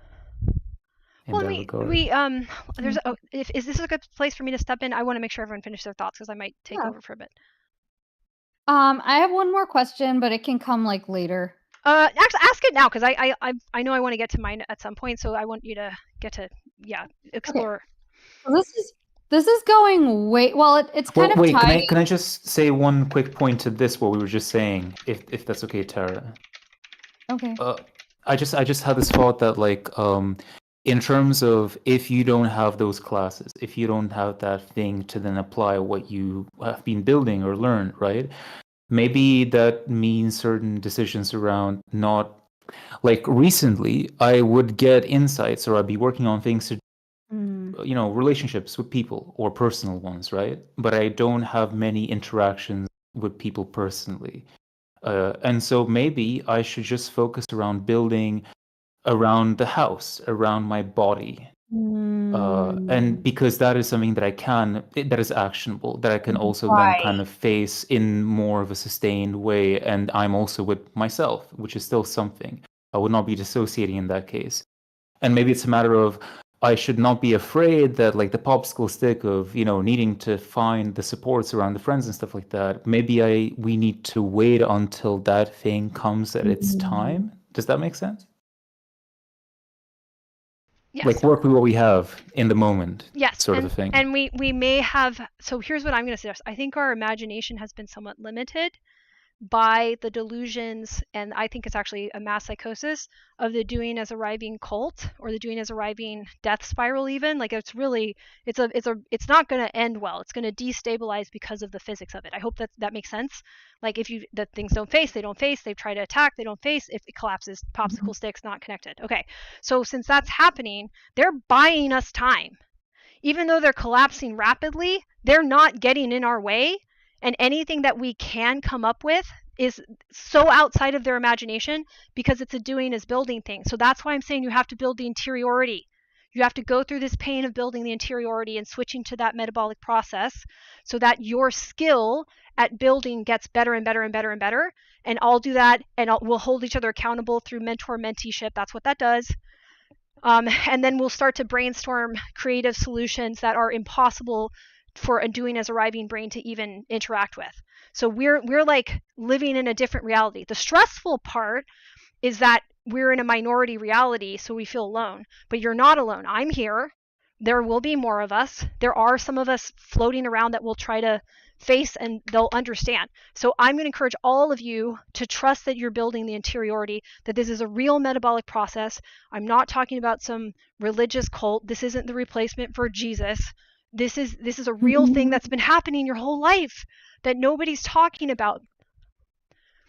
To give a real practical proof of that is like literally me, for example, group. There were times where at the beginning, especially, I wasn't sure whether it was right for me. Maybe at times I myself, like, I'm like too much of a minority, for certain parts here.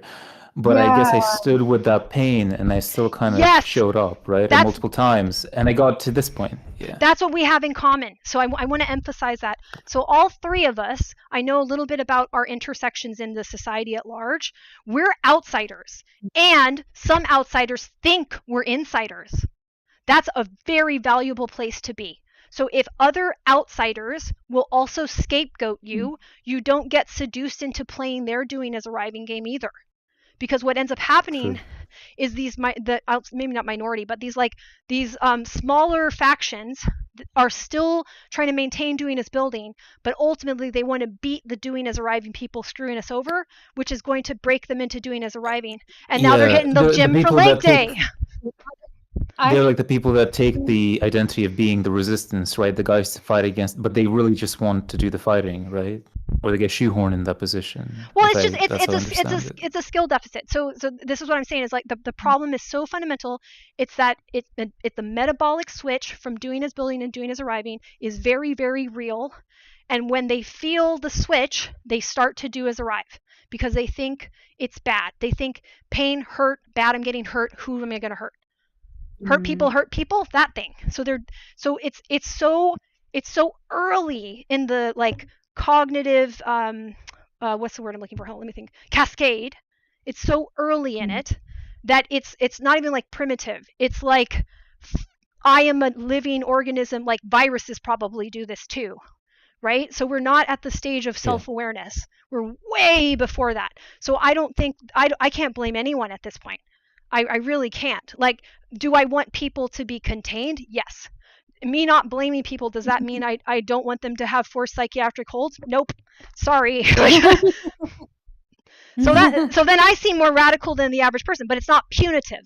It's saying we have a species-wide problem that has defined our history, that we finally have enough of a outsider skill in doing is building combination occurring mathematically. I happen because of the math of it. You happen because of the math of it. You came and saw me as familiar to you in some way because of the math of it. I resonated because we were outside enough, and also some outsiders thought we could be inside, but if we tried to be inside that group, we'd still be an outsider.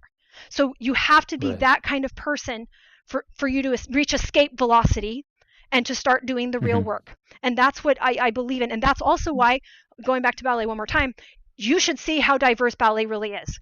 It is an extremely international art form. And even oppressive governments cannot fully suppress international exchange. So Russia has really good ballet dancers, but they also escape all the time. Russia has really good ballet dancers, but they always are communicating to people across the world. So, and people across the world are taking lessons from them and exploring how to develop. Vaganova technique is really good. Vaganova technique keeps spreading and spreading and spreading. Russia can't hold it. It can't own it. It can't copyright it. So when you get to a certain level of creativity, what our mirror neurons respond to is doing is building. Doing is building is outside of the delusion of hierarchy.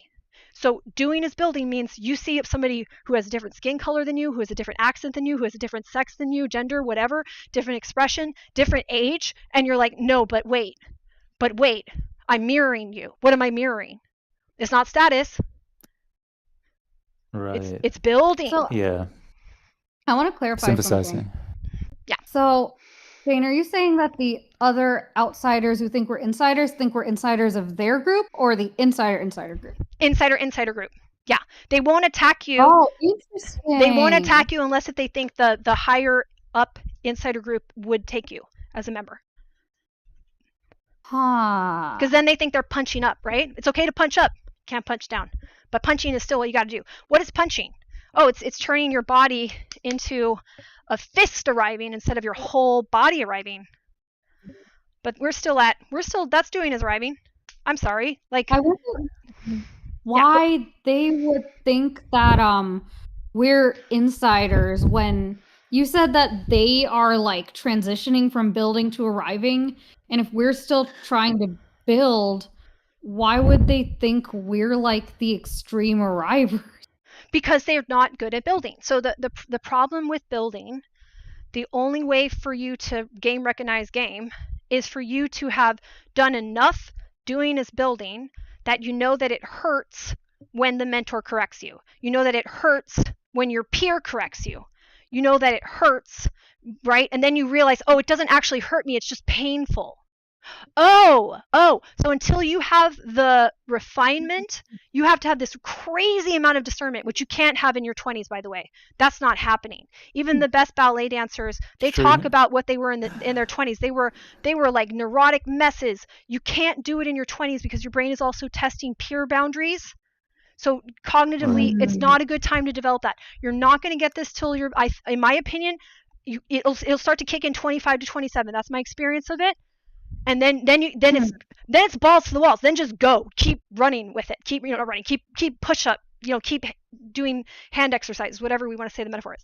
Once your brain can do it, do it. But until you're at that point, it seems esoteric. It's the whole inner ring thing. So those kids or those people that are even stunted, they think you're an insider because they don't know what it's like to do work on the outside. They just know they're an outsider, and that's better than being an insider, which is really just an inversion. So they actually are a kind of insider, and they're practicing being an insider, not the work of doing is building. Yeah, a hierarchy of outsiders. Yes, correct. That is what they're doing. Yes. Interesting. Yeah, like, because I do notice that a lot of outsider groups like sit around talking all day and don't really build anything. And I'm like, I thought it was just because the insiders were keeping the building skills to themselves and we just needed to make learning how to build accessible to these outsiders. Nope. But I mean, see what I notice especially is that people often have the time to these people who are outsiders, supposedly at least. I'm not saying that they're not, but often they will, like, I come from an immigrant background, right? And I've been in some places and done some things where I feel like a lot of space don't have the time to speak about their position being on the outside because they're exploited 24/7, basically. Like, they don't have the wherewithal even to think about these things. So sometimes I question whether those people who are on the outsider and proudly proclaim to be so, how much, right, as you said, it's an inversion. That kind of like speaks to the fact that it's an inversion in some way. So I want to tell you, maybe they're the lowest rung of that hierarchy, perhaps. I want to tell you a story, okay? So this was from a weird thing that I got involved in. We've got a show on Tuesday. I'm excited to have everyone repping this show, which I won't mention, at Parliament's Power Shift Conference on Tuesday, 4/17 of 2018. It's a cool event where artists, authors, and biz leaders, B-I-Z, come together to pool resources and tackle challenges. Okay? So I went to this thing, and because I was there in the morning for this little show, they said, you can stay and you can be a guest at this. And it was a bunch of rich people saying how they were going to save the world. And what, yeah.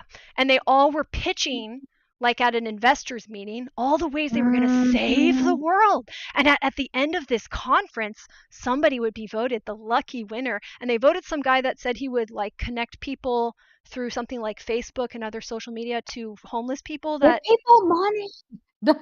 Yeah, so oh my gosh. He was going to try to find homeless people's families so their families would take care of them and then they won't be homeless anymore.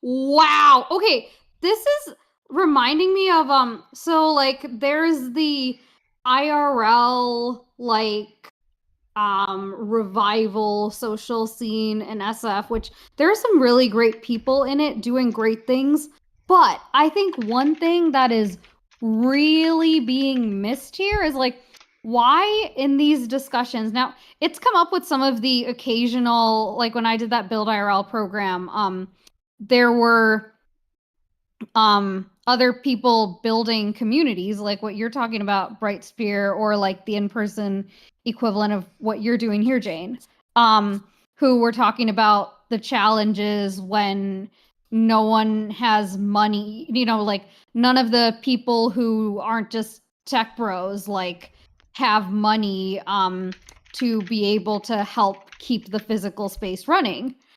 But the main, narratives happening, especially like there's like the program I did was anyway, sorry, I'll stop tangenting, but there are like people who are like celebrities in this sphere, which, if everyone is like reading the same books and stuff, and like those people are not mentioning money and the amount of work when they mention these stats about how lonely Gen Zs are and how few of them say they have a single close friend. I'm like, how is this not coming up? Because outside of those spheres, that's like the number one thing I hear, when I'm talking with like 90%ers.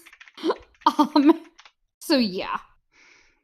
It's always been, like Jane said, about the rich kids like coming into this sort of thing. It's like, even if you think about like what was it, Leninism back during the Russian Revolution, I think like, because like even socialism in a large part of it started by kids from rich backgrounds and rich families who felt guilty about, their parents telling them to treat their servants like shit, right, and to further the system.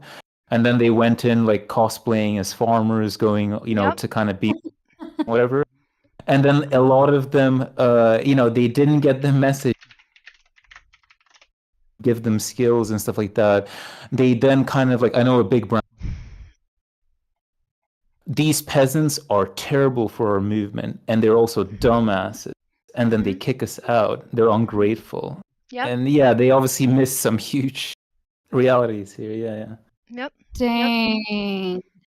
That is really sad. Yeah, I do wonder, like, is that always what happens in those kind of situations, or have there been times when people... I think obviously people go into these sorts of things, like they might have a sense of justice, right? That they maybe, but then it's maybe more about them. So like, it's, to what extent are you going to go out and do something about like the injustice in the world and help out like your fellow man, right? And like actually go and ask people from like a lower class, like what do they want out of life? What would help them more specifically, and how would you go about doing that? In a lot of cases, it's kind of, even like nowadays, you look at like these supposed, even left-wing political people and influencers and whatever, you can sort of tell which ones are more concerned with using the movement as a way to bolster their identity, as opposed to actually doing activism, like active activism, so to speak, right? Rather than passive, or rather than like identity, like prophilic activism, which more than anything, to be honest with you, is actually exploiting these people in a lot of cases. Oh, yeah. And now, in the UX design field, it's different from the reality testing Sanctuary City, like virtual thing that we were talking about yesterday. But often they use the same kind of, they decide up front how many conversations they're going to have about it. All right, day one, we're going to all chat. Everyone's going to be included. And we're all going to go off and draw a thing and come back, and we're going to put it all together. And then we're going to do it like one more time. And then we're going to go scale that to everyone. And like, I've been in these situations. Yeah, I told you this story yesterday of like when I would try to be thinking things through when people are asking like, what do I think is good for me and other people like me and kind of like me, and they want an answer on the spot, and they want it within 2 minutes so they can ask the next person, and then I don't know if I'll get another chance to talk to them again after that. And like, same kind of framework for whether you're talking about something really simple, or like end of life, hospice care, like like cancer recovery, like things like that. Same framework. And people try to get more time, but like yeah, a lot of the time, it's what Brightsphere said of people coming in all antsy, but it's not just about their art. It's about this thing that impacts them and who knows how many people is going to be influenced by one thing they say and having to get it perfect. And yeah, like having this co-design be a phase. Like once it's done, that's over. And like feedback at that point, we got other plans. But yeah, that makes it really hard to like tell who actually cares. Because these kind of frameworks, the origin, I want to say started, with me, being more wholesome. Again, I haven't like looked into it. I mean, I think the main idea is about egalitarianism, right? It's about uplifting and empowering people, right, who are disadvantaged, who are in these different groups, who don't have as much decision-making power, bargaining value, whatever, right, in society. And it's about spreading out resources. I mean, like, at least the ones that we have between ourselves, right? If we can't fight the ones at the top. Yeah. For sure.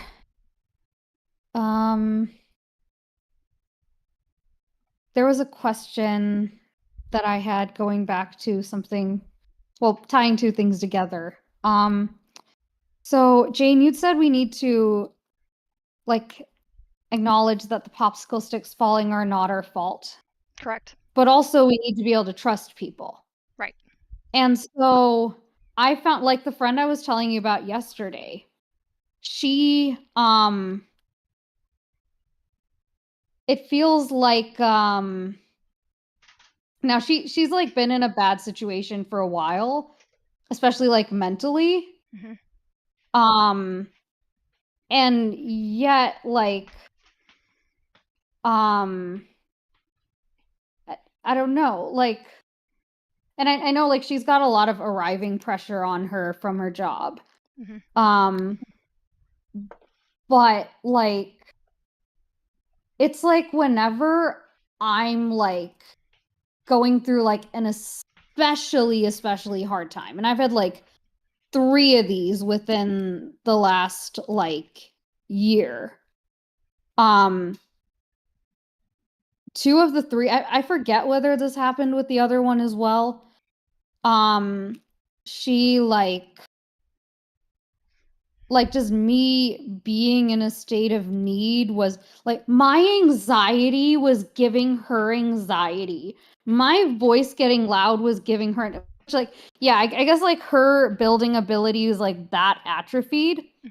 But it's like to the point where like I could be having a bad day, and if she's having a worse day, as long as my day isn't as bad as like those ones I told you about, like I'm able to hold some space.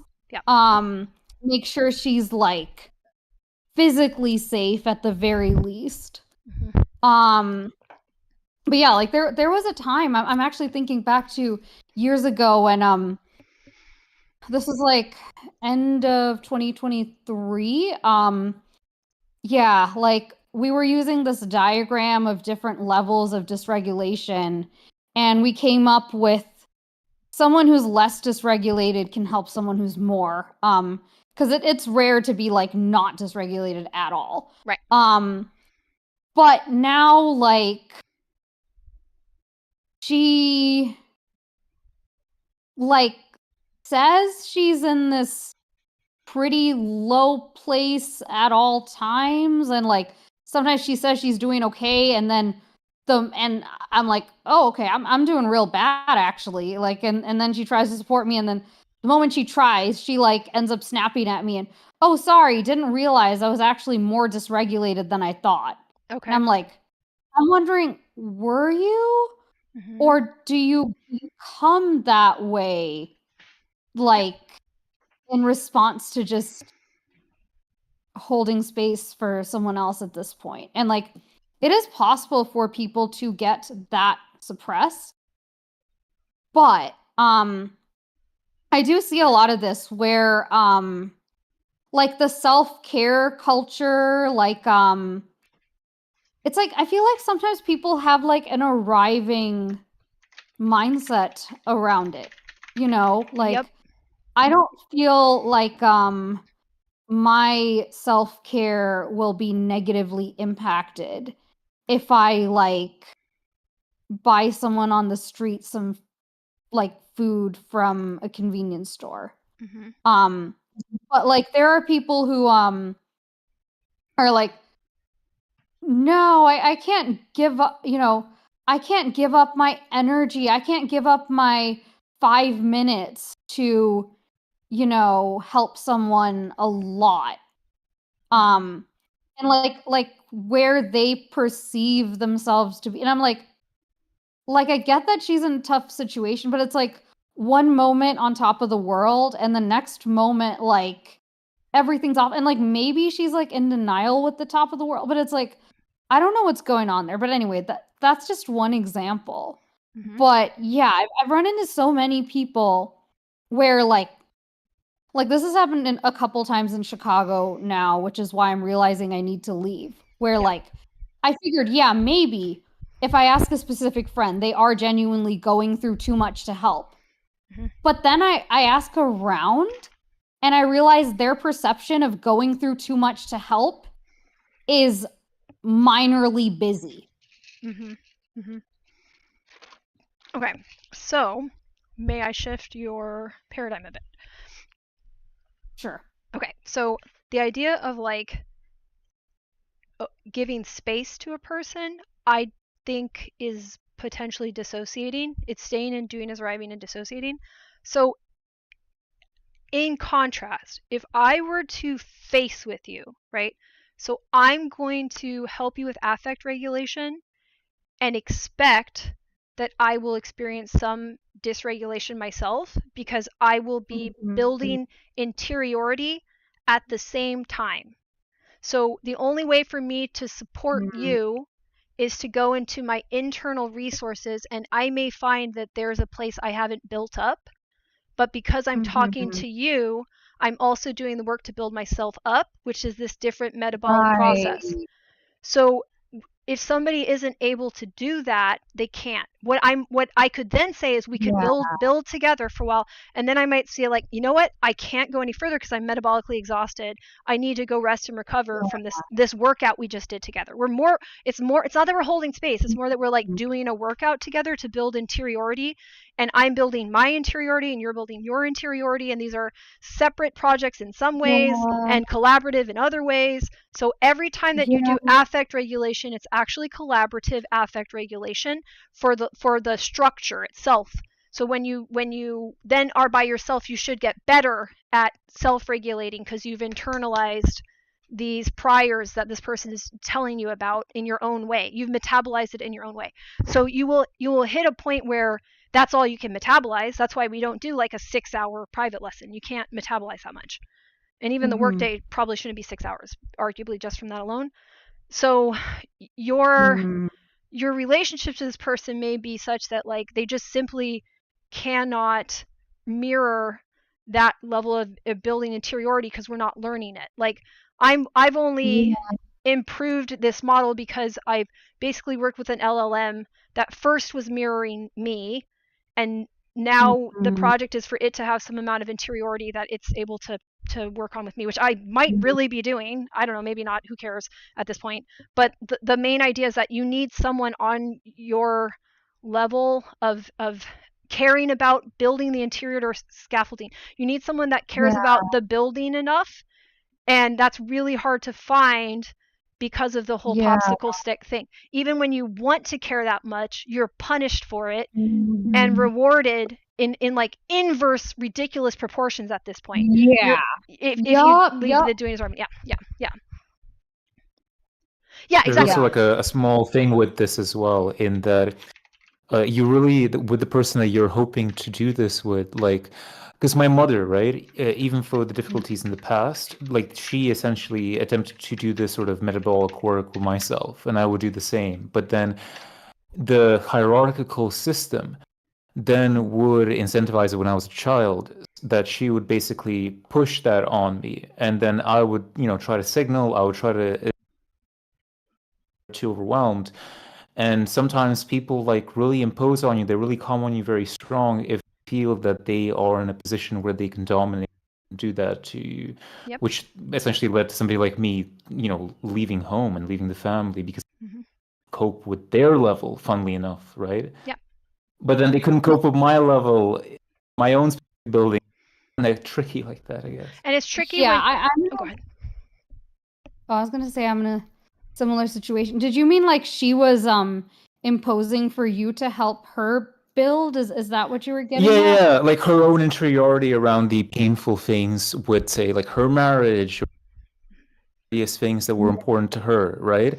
But then it's basically kind of like you in your situation. You're hoping for that to be essentially mutual, but then in their case, when you're trying to do the same, like it seems disproportionate. It seems like they evade crazily, whereas you try to do as much as you can. Exactly. But then there is though to that though. At the same time, like how do you know for certain? How do you discern that like exactly they are truly evading? You know what I mean? Or they are doing the most that they can. She could genuinely be in that bad of a state. Like she was posting on Facebook. And you would have to accept that in a sense, yeah. Yeah. Yeah, I know. Like that, which is what happened when it's happened like a couple times in the past. But now it's been 2.5 years of this on and off. And I know the world is constantly throwing popsicle sticks at all of us. And like she's around some very arriving people at work. Right. Like my mom. Yeah, similar situation. And at the same time, like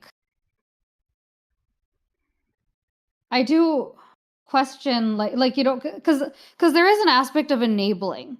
Like I had to leave some arriving situations like because people were like, no, we won't help you be this way. That's not fair to us.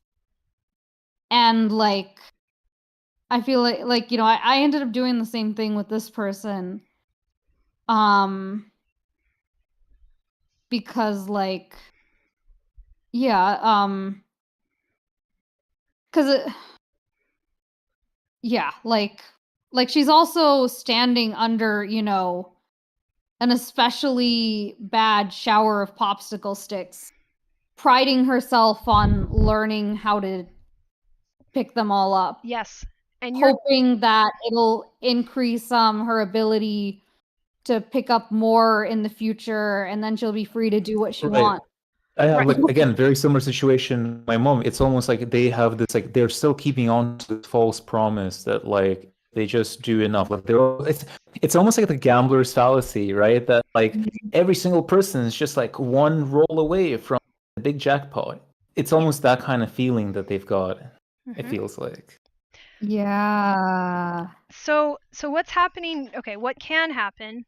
And then you can be kind of romanticized as of having reached enlightenment. So I just want to warn you about that because I'm somewhere near the ballpark of that, which I don't think I'll ever be accepted because of the outsider status I actually have. But when you're talking to somebody and you're committing to, okay, I'm going to increase my interiority, I'm going to work through that metabolic process, I'm going to work through the pain, and they first start doing that with you, right? That will be a reality testing phase where they're shifting into that metabolic mode and you're in that metabolic mode and you're helping each other to stay in it. But at some point they're going to go, no, actually I can't face you any longer. I have to start facing the arrival goal. And now they're running away from you. Yeah. So you're no longer participating in the facing exchange, but you can keep analyzing them. But now you're analyzing the meta behavior, and now you're starting to increase They'll your ghost. Well, it's not necessarily bad. So hear me out. So you're starting to now increase your interiority to cope with the system as a whole, and it's like shadow side or whatever Jungians want to call it. So now you're processing their behavior and why it doesn't work in a larger organism.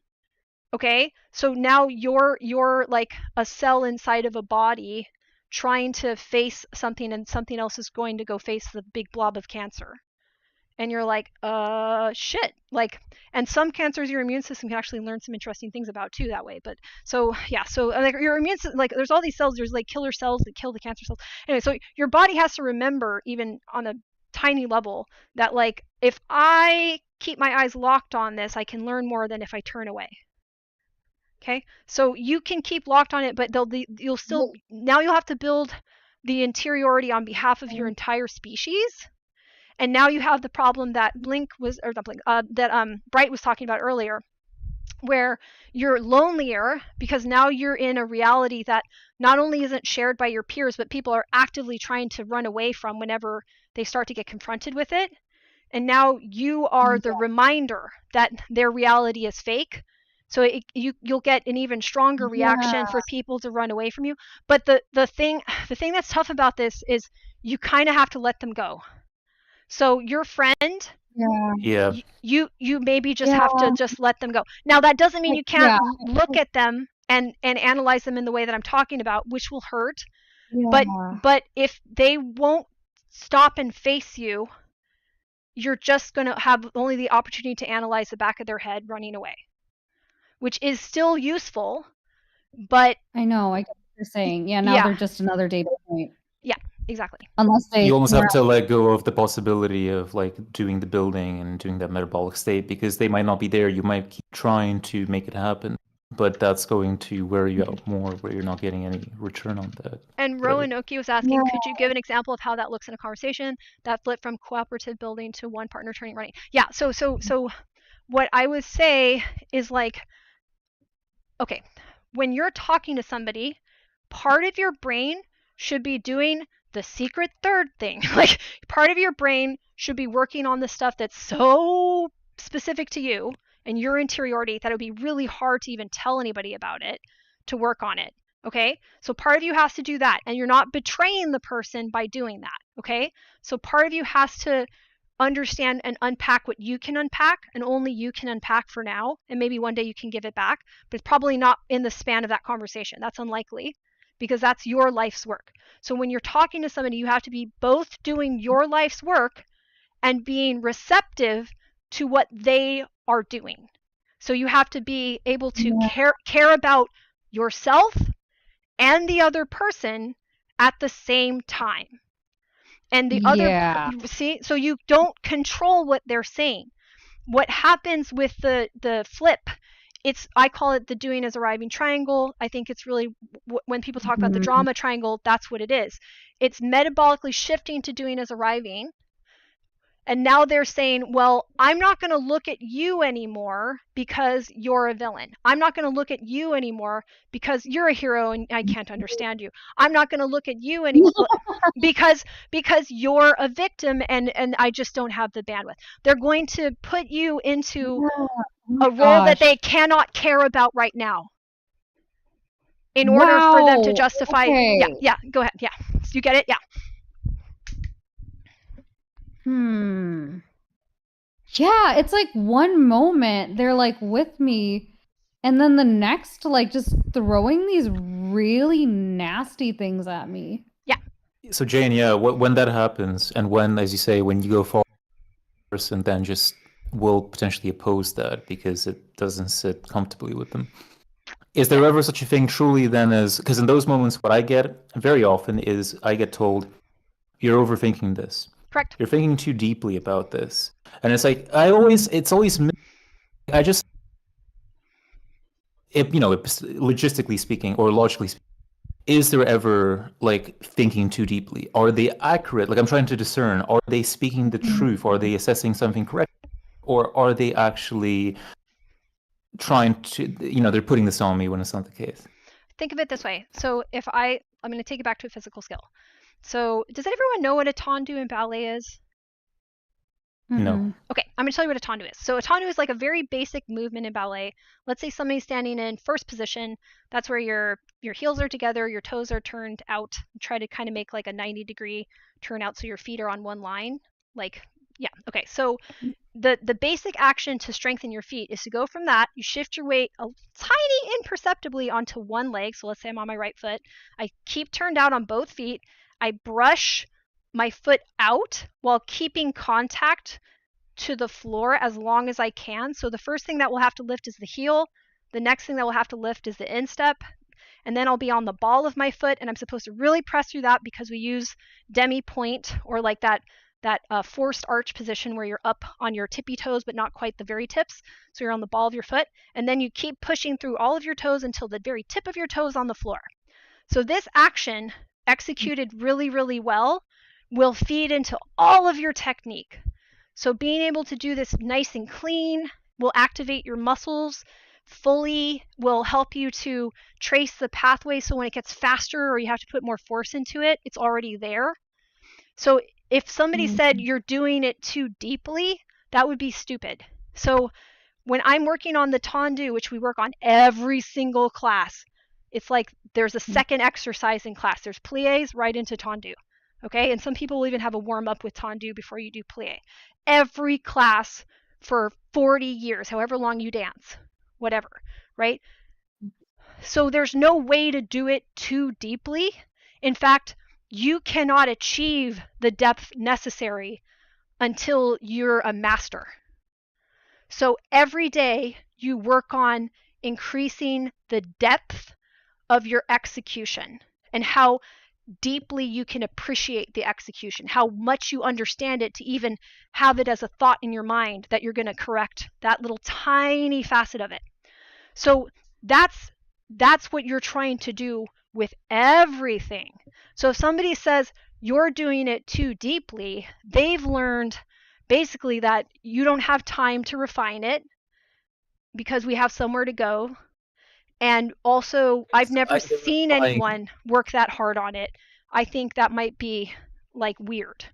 Well, I don't think necessarily in this case that they're hitting on that, or more so that they're implying that they would say that you would quote unquote lose yourself, but the implication is that you're losing yourself in something that they perceive as being detrimental to the person or negative. Like, say, for example, if they would think it's like delving too deeply into, I don't know, heroin or meth. That's a very extreme example, right? Well, but then they perceive it as like, that's changing your brain chemistry. That's changing your brain chemistry. Right. Like assuming you're not literally putting substances into your body that are hijacking your normal pathways of like neurons and shit. Like just assuming you're still in the range of like, I'm deciding to do a thing with my body and brain. So if you're still like sober, basically, let's assume we're in that scenario, then depth refers to you not noticing anything necessary for other projects, right? Because the only project you're worried about is like pointing your stupid toe, straightening your stupid knee, keeping your weight, fix, training your eye. So all you care about during that time is this specific action. And you are also working on your capacity to care about that action, which is the building interiority. So if somebody tells you to not do that, that's like, in my opinion, the same problem as the metabolic shift being pathologized or turned into a fear response. Like they're like, oh, I think their mirror neurons are like, that's doing is building, that's bad, stop. And I don't think. Well, I guess, yeah, I see there, but then I also do see a little bit of their perspective. So this is almost like the common thing that they will say with people who are autistic, that like, oh, they get, too immersed in not too immersed, but like, they're very immersed in special interests and their various things. Yep. And then they'll say, oh, maybe you're going to hurt yourself if you don't moderate yourself and thus put time into certain things that maybe might also be important, like health or certain social connections. But who's to judge, what is the right ratio? What are things, right? Sometimes people give, their opinions, their impression. So you're saying, can you rephrase that a little bit? I just like put that in different words so I can make sure I'm understanding. Right. So what you described there is like, we're thinking about like depth and this, some people's ideas of losing yourself, which I think goes also into this obsession or moderation and things like that. And then I kind of thought about how, autistic people are often sort of associated with like getting very absorbed into a special interest, to the extent of completely not sort of partitioning their time potentially into other things, right? So they're mastering specific things, right? Mhm. But then like people will then kind of think that you're perhaps doing too much onto an object where it might be hurting you and your health. But then sometimes I guess they will imply that like this digging of yours is not actually getting anything. Like you're sort of like you're doing this like self-illusory kind of maze in your mind, So actually like they getting don't to anything. Yeah. I understand what you're saying now. They don't believe that you build interiority. So that's their problem. So, porque no los dos? So, why can't I work on the thing and take care of these other things? Why don't I have the capacity to do both? Ballet dancers have to do both. If you don't eat right and be a ballet dancer, ha ha ha, you're going to pass out in the middle of class. So, basically, they don't believe that if you work on this thing at this level, you can maintain other faculties. I believe you can. So I'm saying Right. that if you disrupt somebody working on it at the depth necessary to find the interiority to be able to care about this and that simultaneously, then that's why you keep seeing this outcome of like, well, you're going to have to sacrifice, because the reason they believe that metaphor goes back to doing is arriving, because let's say there is goal A, there's goal B, you are a molecule in a Euclidean space, you cannot be at A and B at the same time. So they're saying, well, any progress you make towards B, you're not going to A. So stop. Instead of you have you see? So they're relying on doing as arriving. And the reason this is happening is because they're getting scared. So it scares people to see you build. It scares people for you to talk to them as a mentor. You guys aren't scared you might have even been scared of me at first. I don't care. That's okay. Don't worry about it. I was scared of a lot of my coaches. Like that's fine. All of that is you understanding that your body remembers how to do this, but people don't remember that you can. They don't believe in you. They don't remember that they can either. But they do remember that A and B are in two different places and you're going to B now. I think you're going to B. How could you possibly also go to A? And you're not That's my issue with these communities that I'm trying to build and people not showing up. Basically, yes. Also for similar reasons like this. Correct. And you have to tell them this very abstract thing I'm telling you is recursively stable. Recursively stable is a fractal expression. So it works at high levels of abstraction and it works all the way down to your metabolism. So there is a real thing that we may need to label differently as a species that I am calling doing as arriving and doing as building, which is a real shift in your brain that they haven't gotten to classify accurately. They've classified it as a signal to do more doing as arriving because it is a painful process. It's not a sadistic process, but trying to build will include this pain-like sensation, and it's not the same thing as getting attacked or hurt or whatever. Okay, so they're even probably doing this mostly from a pro-social place. Their mirror neurons are going like, oh, this person's in pain, right? You're hurting yourself. You're not hurting yourself. You're doing is building. Yeah, you're experiencing doing is building. So I had multiple times in my ballet career where I was in class with like people that were maybe 14, 15, 16, like this transitional age, 13, 14, 15, where people really have to get serious. A lot of people broke down in class, in the middle of class, start sobbing because they got a lot of corrections. And multiple times from multiple teachers, I heard the speech of, if I didn't care about you, I wouldn't have told you these corrections. It's okay that you're getting overwhelmed. I need you to cry, stay in the room with us. Everyone's going to do this sometime. I did this. See, that's exactly what's lacking. Like in my own community with like board members and people older than me, when I kind of do building stuff in the way that only in the way that I know, right? And I keep asking these questions and I still like, they'll deflect or they'll like have I'll feel that they're not quite hitting on exactly what I'm sort of wanting to touch there, right? Like most cases, as I said, right, people will kind of just not say anything. They'll not know what to say, or they'll say you're thinking things. But the rare times or the mentors that I feel like is, as you say, the ones who have stayed with me and they have listened and they have been able to bear with these contradictions and these internal double binds sometimes, these paradoxes that I'm sort of wrestling with. And like, they will sort of at least sense something that they might feel is right. And eventually we reach a place in the discussion or in our building or interaction where you said crying, and funny enough, that's it. I know that something's real when I reach an understanding about something that it's really important to me. And then I'm like holding back tears. Yeah. I mean, that's for other reasons where I can't, I really struggle to kind of just truly break down fully in front of somebody else, right? That's okay. In public. Yeah, you don't have to do it in public. That's okay. I think in fact, so I think that crying is probably metabolically related to doing is building if it is this fundamental, and humans have to do so much of it. This could be one of our many adaptations to be able to sustain so much doing is building relative to other species on our planet. We do the most of it. Like we could not have. Are we overheating? Because cry. Well, actually, no. Never mind. Sorry, I'm thinking about sweating. Yeah, don't worry about that. Yeah, exactly. I mean, sweating too. There's multiple ways that I think we're able to metabolize this, but the process of metabolizing it is not something that's discussed. So all of it sounds like ow, ow, ow, pain, ow, ow, ow.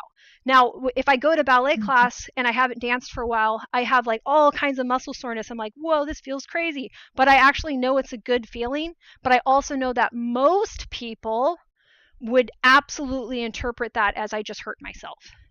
And I know my body's in pain because I challenged it in a way that I knew how to do. If I go back into a ballet class, it's possible I could push myself too hard.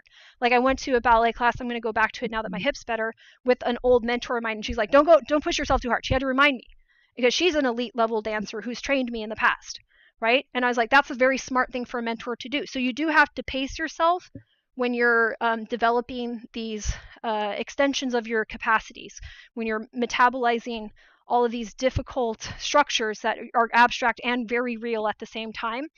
But when you do that and you do it enough times, the fear of it starts to go away. When you do it and you do it enough times, you just accept it as part of the process. I think crying is part of the process. I don't think everybody cries at the same rate, at the same way that I don't think everyone would be sore in the same rate. We don't have the same muscle fiber distribution. We don't have the same connective tissue elasticity. It's like laxicity, yeah.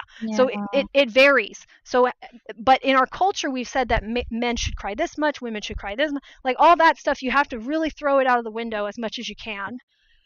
And just say that, like, in my case, I feel I don't cry for absolutely anything else. It feels like it's only the building stuff that ever gets me to that point. I might be the same. I don't know. I might be the same. Like, what if all crying is just a building metabolism process? Maybe.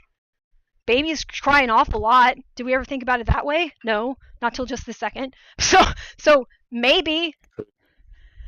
That would be a fascinating study. Like when people are in certain developmental phases where there's a lot of pruning and growth, is there more crying? I don't know if that study's ever been done. I would love for it to be done. Actually, I need to find that out. But yeah. Well, certainly, like me being at 27, I feel like this last year, like I've cried more than like the last 24 years combined. It feels like, and I think I am at a critical developmental, time of my life. So yeah. If anyone's ever done a study on that, that would be super interesting.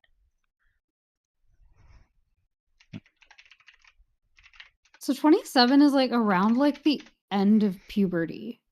It's it's the like, late adolescent solidification. This is your final form of an adult.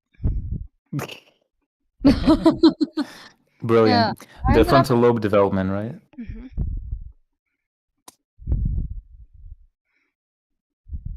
I wonder what it says that I ended up in autistic burnout at 28. Maybe 27, I was already getting there.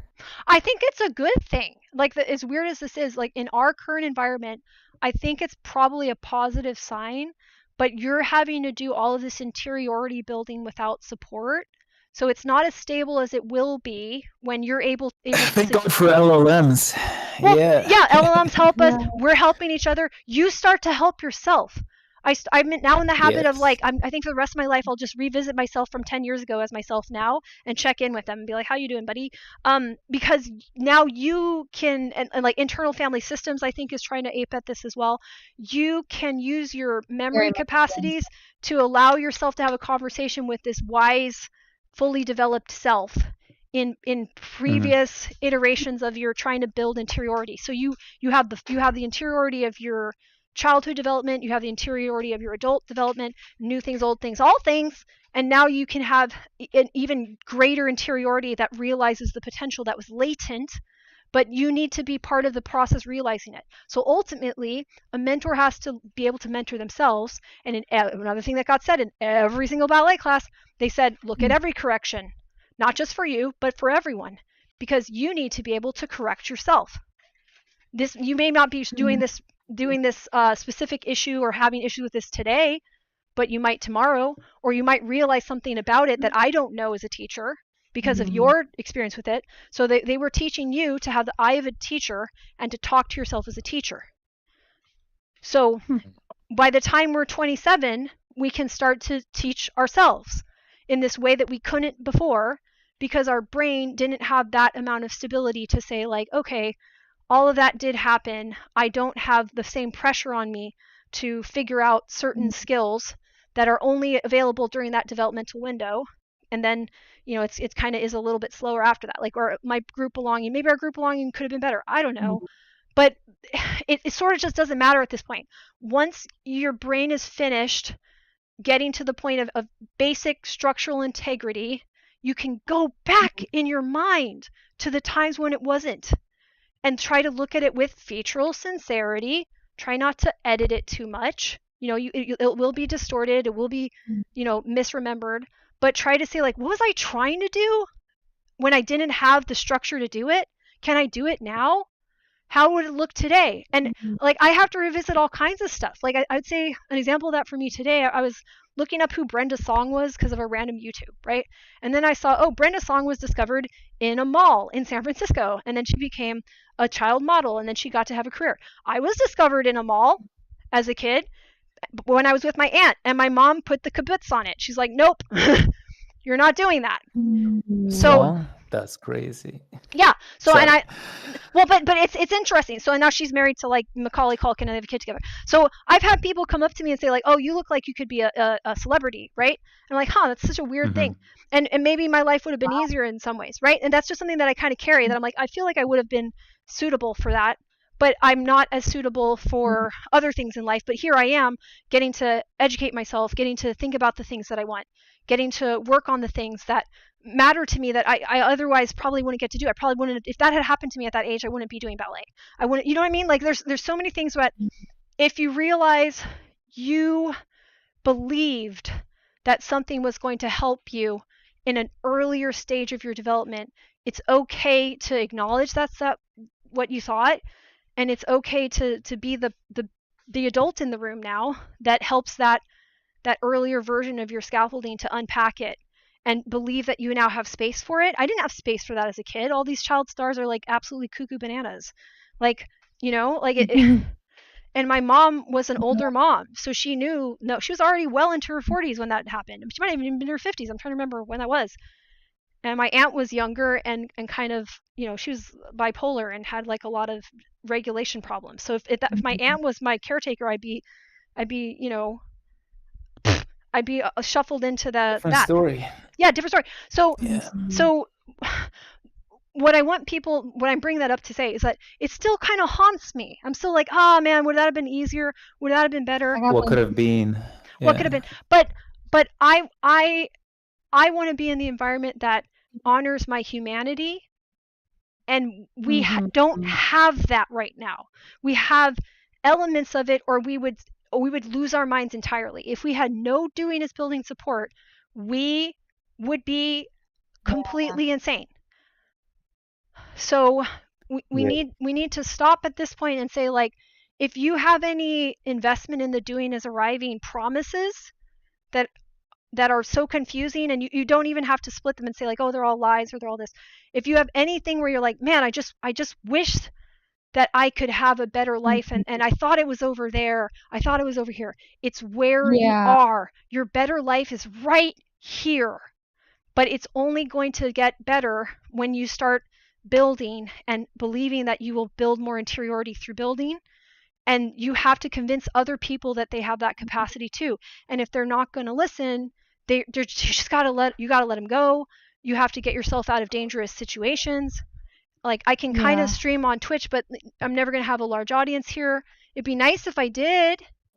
It'd be nice if people would listen to me. But and if they did listen to me, I would do the collaborative building, like what you guys are doing. When you talk to me, you're offering your reality, understanding that I'm doing my internal building, you're doing your internal building. We bow to that builder in each other and trust in each other doing that. We're not micromanaging that. That's your work. This is my work. And then we're finding surprising work by being able to stay looking and facing and caring about each other while still caring about ourselves. Okay? So that creates these new things, these new structures. But it feels so magical, we don't believe it. We feel so like, well, if it doesn't create a physical space immediately that can compete with the other physical space where all the bad guys are at, well, then we don't have another fort to wage war. I'm like, well, stop, dude. So I'll finish here. I'll land my plane is what I've heard people say. We have not had a chance to see what doing is building looks like when it keeps going and going and going. I would point to, I've seen it in ballet, right? And there's a couple other fields that I think are probably still doing it really well and haven't let go of caring. But you have the capacity, I'm trying to convince you, to deal with that being the reality. Yeah, this is what some of the groups that I've been in, when they keep saying like, oh, we want to structure the group, like, you know, focus on something, they're also feeling like they face something specific, right, to make them come back. And I think this is what you're describing. Yeah. In the chat, like Roa was saying, like, I like to think I'm catching on to these ideas well, but I guess it's impossible for me to know what I don't know. So, and then Green was saying, epistemic humility is a great virtue, aka appreciating that you don't know what you don't know, and you don't know what you don't. Sometimes you don't know if you don't know what you don't know. So, and then you sit with that, okay, and you trust that you can build enough interiority to hold that too. Okay, so that's not going to make you crazy. It's going to make you better at reality testing, and it's going to make you better at what I'm calling featural sincerity. So if you can grow this muscle, so to speak, if you can grow this capacity in yourself, you will have even more capacity and even more capacity and even more capacity. So the situation we're in right now is really bad, and sometimes I bring it up not to scare you, but to tell you you can contain that inside of yourself. People say you can't. Yes, you can. University degree for it. You don't need a bunch of money. You don't need to be on Disney. You can contain it because you're a human being. And that's our gift, is that the doing is building recursive stability and shape dynamics. It can keep getting more fractally dense, is there. You just need to trust. I trust that you can do it. You need to trust that I'm doing it. You need to trust that I'm not blowing smoke up your butthole, that I really am getting more interiority and it's not some woo-woo shit, that it's a metabolic process that's hard to talk about, so we may sound a little woo-woo. And then stay with it. Stay with yourself. Sometimes magicians, yeah. Sorry, go ahead. Like I get to this point where I feel like I cannot build anymore until I find someone to talk to about a thing, and I just need to like pause it until I do. Yeah. Like someone who can have an intelligence. Yeah, no, exactly. And right, a break from the building, right? There's the sad thing. Okay, I want to give this to you guys, and this is not a very finished thought. So this is like on the edges of what I can contain. What I've noticed starts to happen is you'll talk to people that think that they're building with you, but they're really, really not. Yeah. And so now you're analyzing them for how they're failing to build. And unfortunately, that's what you're learning. And you cannot tell them that because they'll think that you're playing a hierarchy game. You're not. It feels really sad, but you're like, oh, you're using a model that doesn't make sense. Maybe there is a way to tell them. I wish there was. But sometimes you're going to be building, and the only people that you can talk to are going to be indirect specimens. It doesn't feel great, but maybe I've been an indirect specimen. I don't know. Why would I take that personally? Because there is no hierarchy. And if somebody was a good mentor, I think we all have been. Right. If somebody's a good mentor, all my mentors that were like really, stable and the best, they would never see me that way. Even if they had to analyze me in that way, they would never see me as less than them. They would never say, ah ha ha, I did all of this learning so I could look down on stupid Jane, right? Mm-hmm. They're not doing that, and neither are you. If sometimes you have to do that, but also we need time away from them. I think that's what I've really gotten from Bandy Lee, and understanding that there's like a psychosis element, mass psychosis element to what's happening. You don't want to be around the person that's delusional too much, because it starts to mess with your brain, because we have a certain amount of contagion. So there's this delicate balance of like, you can look at it and absorb it, but interacting with it directly can be really hard on your metabolic system for some reason. Yeah. So what I've been trying to do lately is like, in that kind of situation, like I would, given the choice, choose to talk to someone whose path is like a little bit farther from me, but still like enough of a shared language system to have a conversation, and look at like content or like actions from the people who I wish I could learn from if they'd build, and like discuss that with this other person rather than like trying to have a conversation with that person, like if possible. I don't know like how far I can get with that, but I feel like at least for a start. And I think go for it, because like I'm like Roa was saying in the comment too, that like being open to being told that you're entirely wrong and accepting that as a skill of its own. I think in that instance, you just gotta risk being seen as playing a hierarchy game and shoot your opinion at them. That is so hard for me, and that's probably true. And if people are able to do that better than me, please work on it, because I don't know what to do. And I there's some skills that I'm worried that I'm hitting a real cognitive limit, because they do exist. So the interior scaffolding, right? I think we're super adaptive. So there's tons of adaptations, but it's the same problem as like, there's this incredible dancer. She has no arms. She's never had arms, and she still does point work and all kinds of cool stuff. There's certain moves that balance wise she's not going to do, but she could do other stuff that other people can't do. Right. But if we start saying, well, to get to the next level, start doing these things that would require you to have arms, there might be a limit there, and then, but that shouldn't be a problem, because we're working together. Aesthetics. Yeah, I do hear, and that's a dilemma that I run into myself, is like, do I want to risk like, what do I want more? Do I want to know whether this person is a builder or a river, or do I want to keep the connection open just in case, like, I do end up in that situation you were talking about, Jane, where like there's no one else to learn from. Like, let's say they end up hoarding a ton of information, and one glance at it could help me like finish my model. But I do feel like Actually, I found an experience that's not always true, though. Oh, I've had this. Yeah. Yeah, like there are 8 billion people in the world and all that. But I also feel like I'm trying to find a middle ground of like asking questions that like instead of try testing the waters with like smaller revelations of their wrongness, or frame it as a question like I noticed this, what do you think about that? And see like, do they get into like denialation and all that drama triangle stuff, or do they like go I don't know, like you know what I mean? But like I feel like that is less likely to have them like never check a message from me again, versus like going, I think you're missing this whole perspective over here, like like Yep. But yeah. And I'm hitting that problem. This is now me just like kind of troubleshooting with you guys, letting you know where I'm at.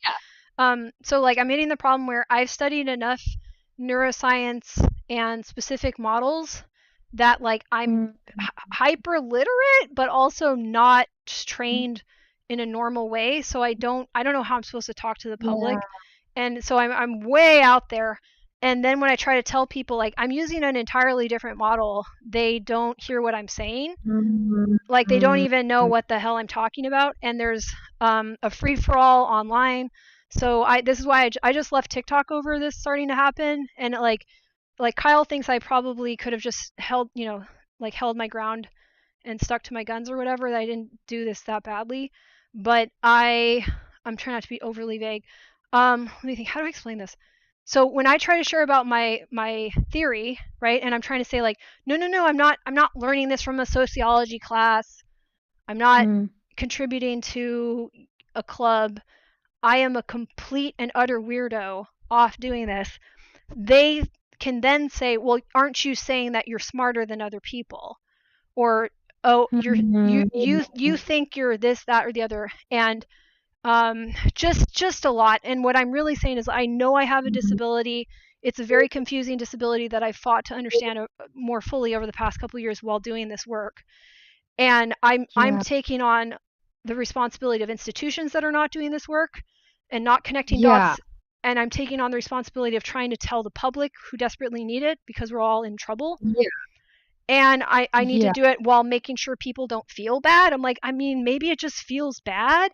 And then they try to say, well, you're making me feel bad. I'm like, well, no, I'm trying to get your metabolism to switch to doing this building, which feels bad. And I don't know what to tell you, but you've never that's a really hard thing to tell somebody. You've never really felt bad in the way that I want you to feel bad. And then they'll be like, no, but I'm this intersection of minority. I feel horrible. You don't know what it feels like to feel bad. I'm like, okay, cool. I'm talking about a metabolic process in your brain that you are running away from right this very second. Yeah, I'm also just thinking, because we're all doing something similar, I think. Like, maybe you don't need, it's more that justifying yourself, so to speak, or kind of like feeling sort of cornered to explain your position, credentials, or like, isn't it though just a matter of like that you just need, or all it would be needed is for you to explain your definitions, right? To state your definitions for the concepts and principles that you're explaining, and then just give the model, and that's it. And if people then, it's sort of like their problem. I mean, I guess you still have to help them further, but I mean, it's still kind of, where's the line where you kind of, it's not the burden that you have to carry for them, I wonder. Well, I do. If that makes sense. Go ahead. Actually, yeah, I'll pause. That's all. Yeah. So one thing that I've been thinking is, what kind of information can help people understand? Because giving them a bunch of definitions, like it can be, like unmasking, for example. Like people ask me, like, what do you mean by you're unmasking? Like, because if they don't have that experience, like, it's not something I can tell them and then they can like imagine it on their body right away. But if I can tell them about like certain specific experiences, like sometimes, okay, they're arrivers. If I can show them the finish lines that I've already got to, or that someone else has gotten to, like, like the day when I like told someone about your story, Jane, of like talking to people and getting these jobs in like different I forget the exact words, but like, oh yeah, like this friend was like, that's insane. Like that got him to pause. Because he's like, well, if you want to not be an entry-level job forever, it's hard to get any leadership if you tell people you're autistic. I'm like, yeah, exhibit A. Versus explaining definition after definition of, all the things. No, Tara, but I feel though that like, is there not? No, I certainly feel now that there is like a very necessary part of building a workable definition that is informed from your experience, insights, but it has to be there. It has to have some first principles, because nobody's going to have the exact same experiences as you have, but there is some through line and what you're trying to line, right? Yeah. Like, so then a definition is there. It would exist. Do you remember the video that you watched? Do you remember on the What is Politics podcast that I sent a while back? I think you watched it, didn't you? First few minutes of it. You had enough. I think you had enough, right? The idea of like right? It's like something like unmasking, right? In an autistic context, that might be an example of a word where people have vibes, sort of feelings and ideas for maybe what unmasking is, but nobody's, ought we not to actually do the work of like, what's the origin of the term? What sort of are the various sort of competing definitions for it? And like actually try to build from experience and from reality testing what the actual workable and applicable definition for what unmasking is, and then give that to people as part of a model for then what they need to do in relation to unmasking.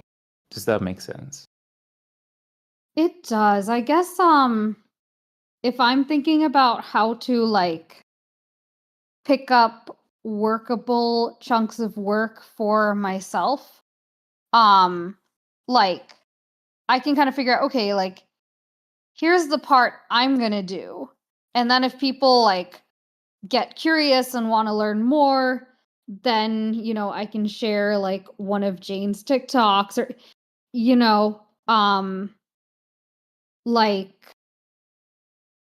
like sometimes even just like building the path to getting people but yeah, I guess that's kind of a different situation. But yeah, I guess like what I was getting at is that first there's the step of like getting them curious versus like just throwing definitions at people. I find that Right, a lot of but my people, like, point is that I feel a lot of thrown definitions of people are simply, I think like in a lot of cases, so many things are simply misunderstood or they're not thought through. Like if I give a definition, I don't know, a plate is or a cat to a child, for example, right? Like if it is self-evident, if like the feature is aligned with what the person senses and sees and observes, then isn't that like very effective and very effective? Because then they're like, oh, this is what a cat means. They get it right away, right? So in that case, that fulfills the job, no? yeah, I guess like times where I try to bypass it, maybe like when their concept of like whatever I define unmasking in terms of is also built on top of a bunch of misconstrued ideas they have, and those are built on top of even more misconstrued. So I'm like, okay, like you like arriving, let's go to the arriving point and work backwards. Yeah. Well, that's where you could build together. You could build a workable definition for something together to kind of like, I don't know, I've always been interested in etymology. I've always been, when I don't, I tend to at the words. Like, what are the various sources across different languages and the oldest roots for what are they tried to convey in this word, right? And then, like, I would look further at the social context, the historical context of where this thing comes from. And what I often find is that the definitions of things are forgotten. They're similar to language, similar to words that once meant one thing, but now they mean something completely different. And sometimes a previous definition for something is a lot closer to the reality of what it is than whatever's popular or accepted now, the average understood essence of something. So I think it's like we're trying to grasp at like what is the essential principle or like concept, and it's important to know this because basically if you don't have that, then a model doesn't work because if you're trying to build it, it's either made from a faulty premise, it could be completely illusory, right? It could apply in the wrong situation. So I think it's important to know these things. And this point was, I think I was responding to Jane around like when she was trying to do this with her model, like with TikTok, maybe online or whatever. I think you don't need to justify any of your credentials because like even if you haven't done like, a neuroscience degree or whatever, if you have these, if you've built and worked on these like definitions and they seem to multidiscipline and across multiple disciplines and across multiple lenses, they seem to have a lot of like autopoietic or epistemological weight, then a lot of people are going to come to you and they'll be like, oh yeah, this is true, this matches with my own experience, these things, and you don't have to then justify it to like lots of people, right? You'll have dissenters, you'll have really their ideas, and maybe your idea is wrong, and then they'll come to you and they'll say, no, you're wrong about, they'll have to keep refining it. But so this is maybe like we're inviting to perhaps build on the definitions. Maybe this is what it's about, possibly. I did not notice again, like I don't know how much popularity this webinar got. But yeah, like a UX designer who like had some perspectives that really resonated with me. He like pulled a bunch of different perspectives from different people, like what you're doing, Jane, and like he just shared like this person said this and this person said this, and then he shared like a past context about like why he thought the mainstream way was leaving needs unmet, and then like that he's pulled together these other ideas without like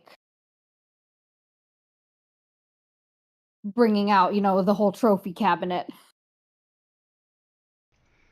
And we have an opportunity to, let me think of the best way to put this, to synthesize with different vocabularies from what we've been exposed to. The problem, as I see it, is the people at the upper echelons are now speaking utter nonsense, and they think they're not. So they still think we have to learn their language, and I'm telling you, you don't, because they've gone into like freaking just, I don't even know where they are. They're on planet Mongo saying bullshit. So if that's the case, then even though these people still have control and you occasionally have to pretend for your safety, what you need to do is take initiative to develop language with other people that are actively developing this language, which is doing is building skill.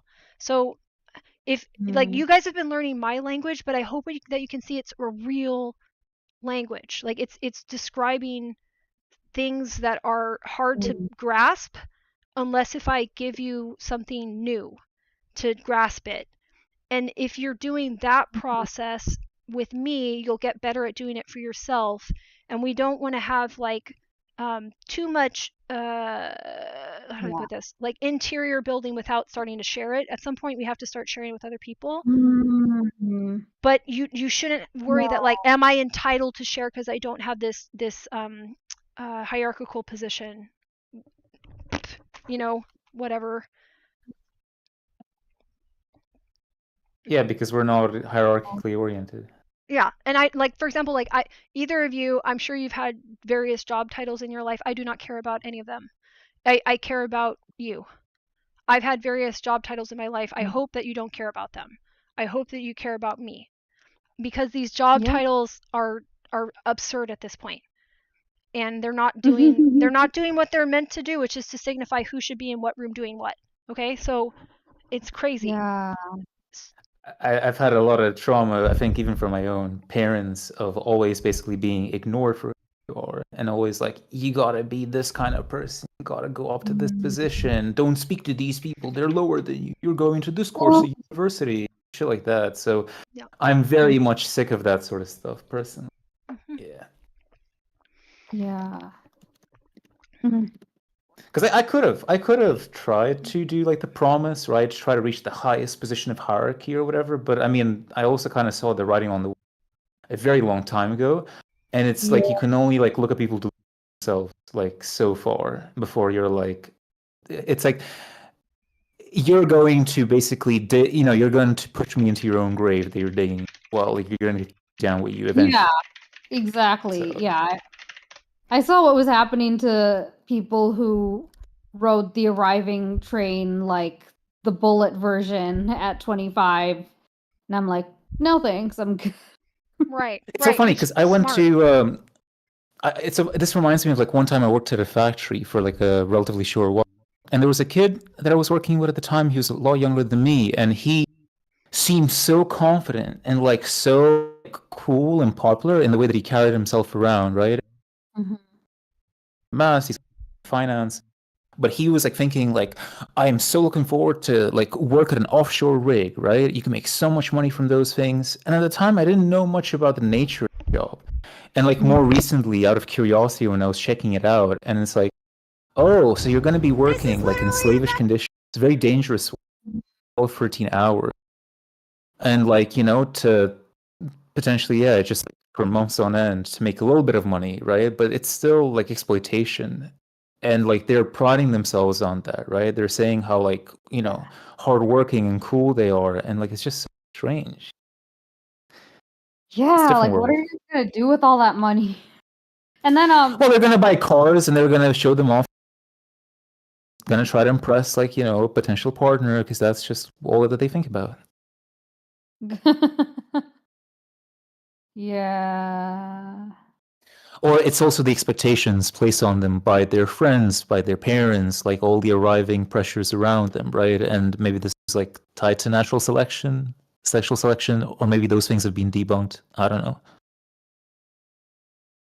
I gotta go talk to my Yeah, husband about something, but okay. So I wanted to add something to what Roa was saying, if I could just pop in, because we have like 8 minutes. So Roa said that, so I was saying how it's like a chocolate cake, right? Like the doing is arriving, doing is building. It's a chocolate cake. Depending on the situation, you need to add like this much flour, this much sugar, this much chocolate, whatever. And they said, but many people toss out the work it would take to bake a full cake and just eat the chocolate and then fuck their metabolism. And I'm like, yes, but also that speaks to why we have this. So dogs, your pet dog, as smart as they are, they will just eat poison.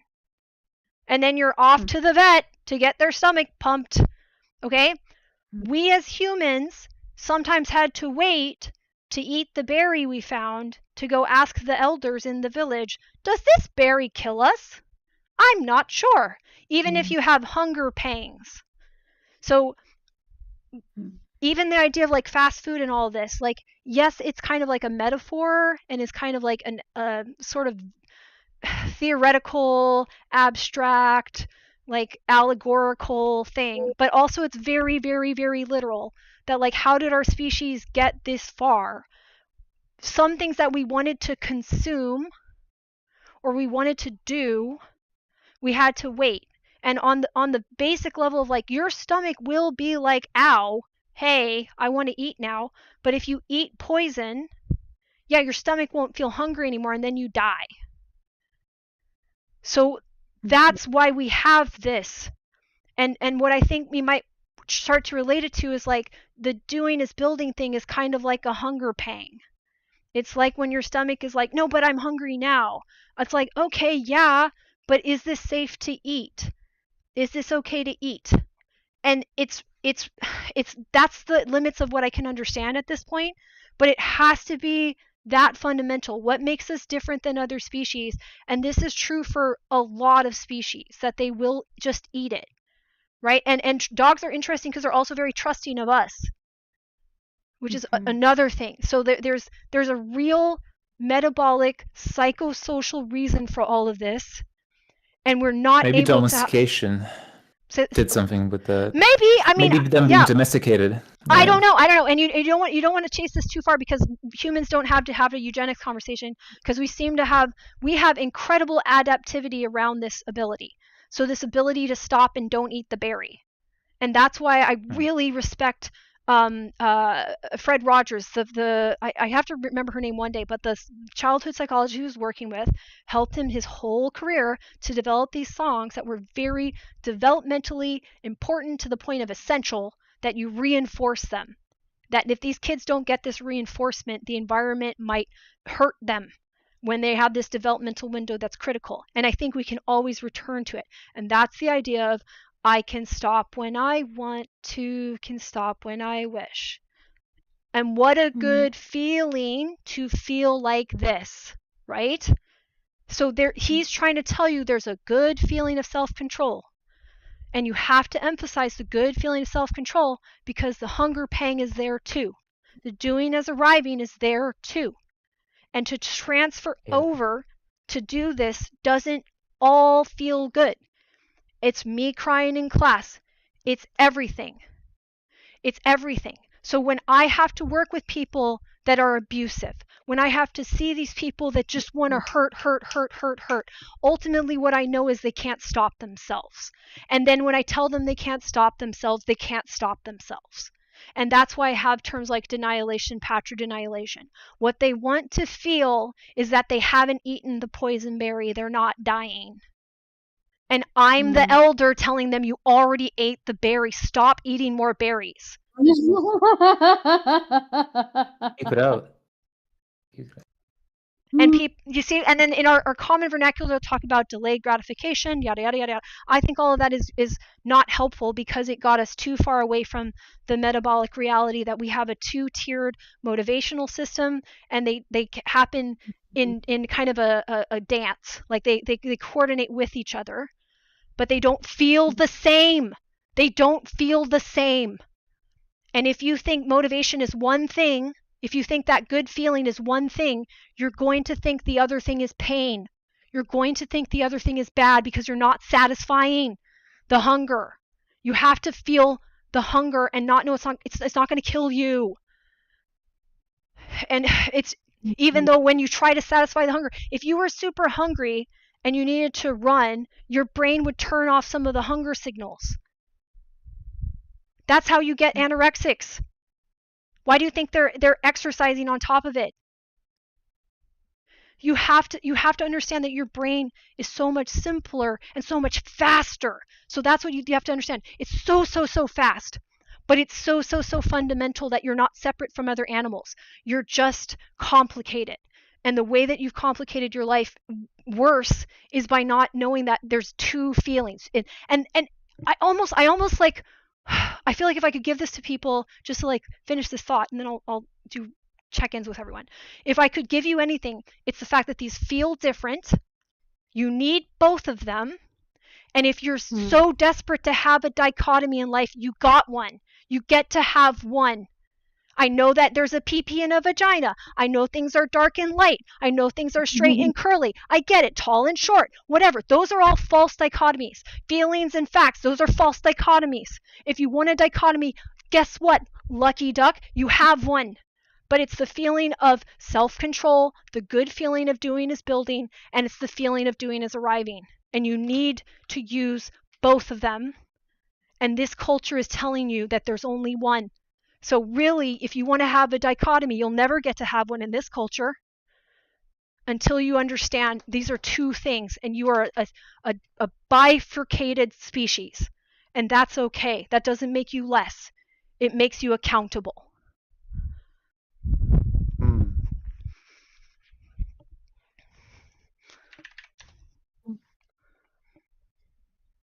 Food for thought.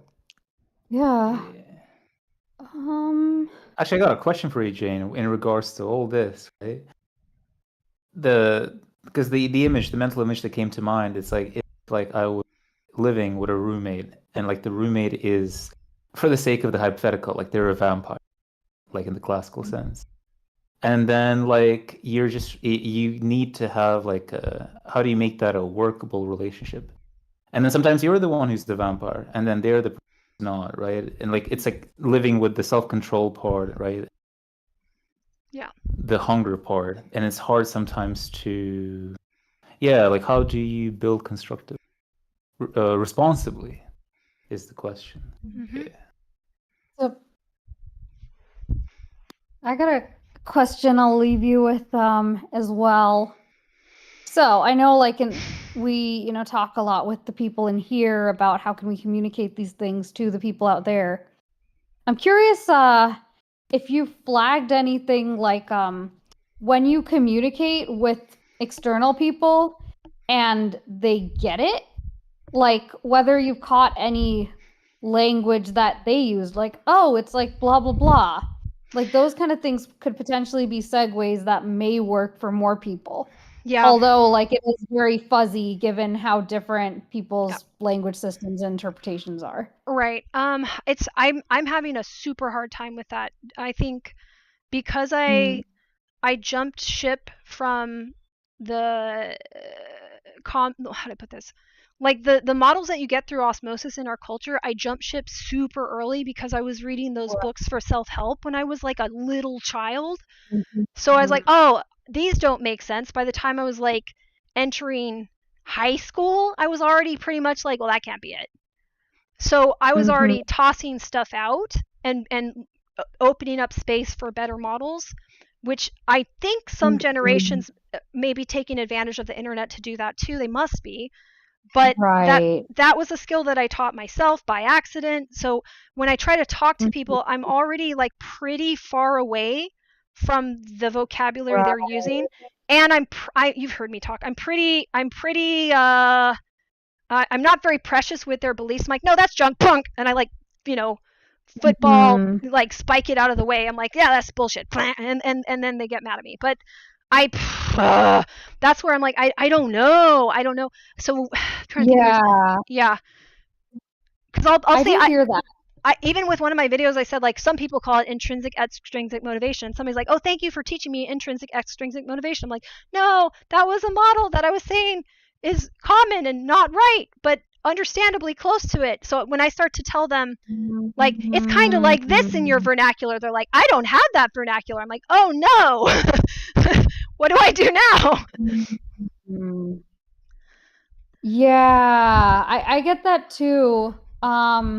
Like they weren't listening fully. Yeah, there are people who they're looking for approximations. Like their whole model of the world is built on approximations as opposed to exactness, which that was actually a skill that I picked up at one point.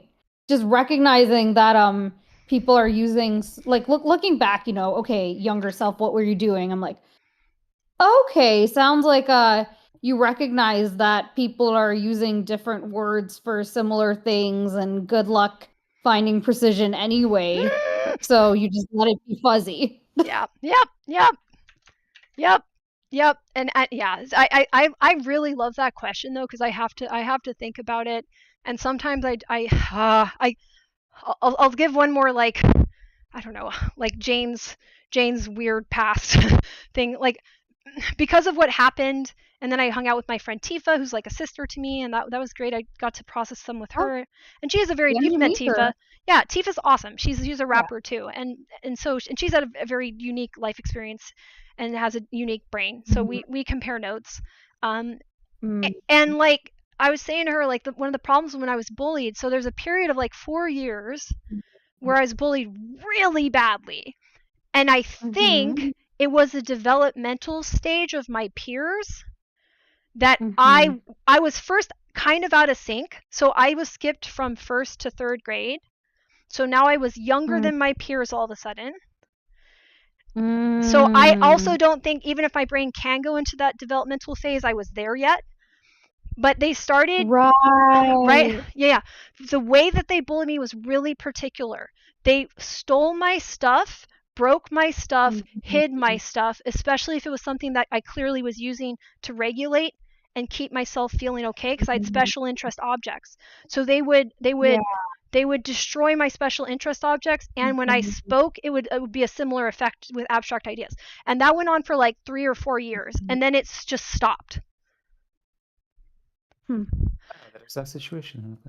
Right? And I'm like, well, how would we know that it's a developmental stage that can get like this? If you're the kid that they can direct it at, you can receive all of that information, but nobody's checking in with you as a little data point to see like what's going on there. But I was an outlet for, I think, a developmental stage that's relatively normal. Maybe it was a little bit intensified because I went to a school that had certain conditions. Who knows, right?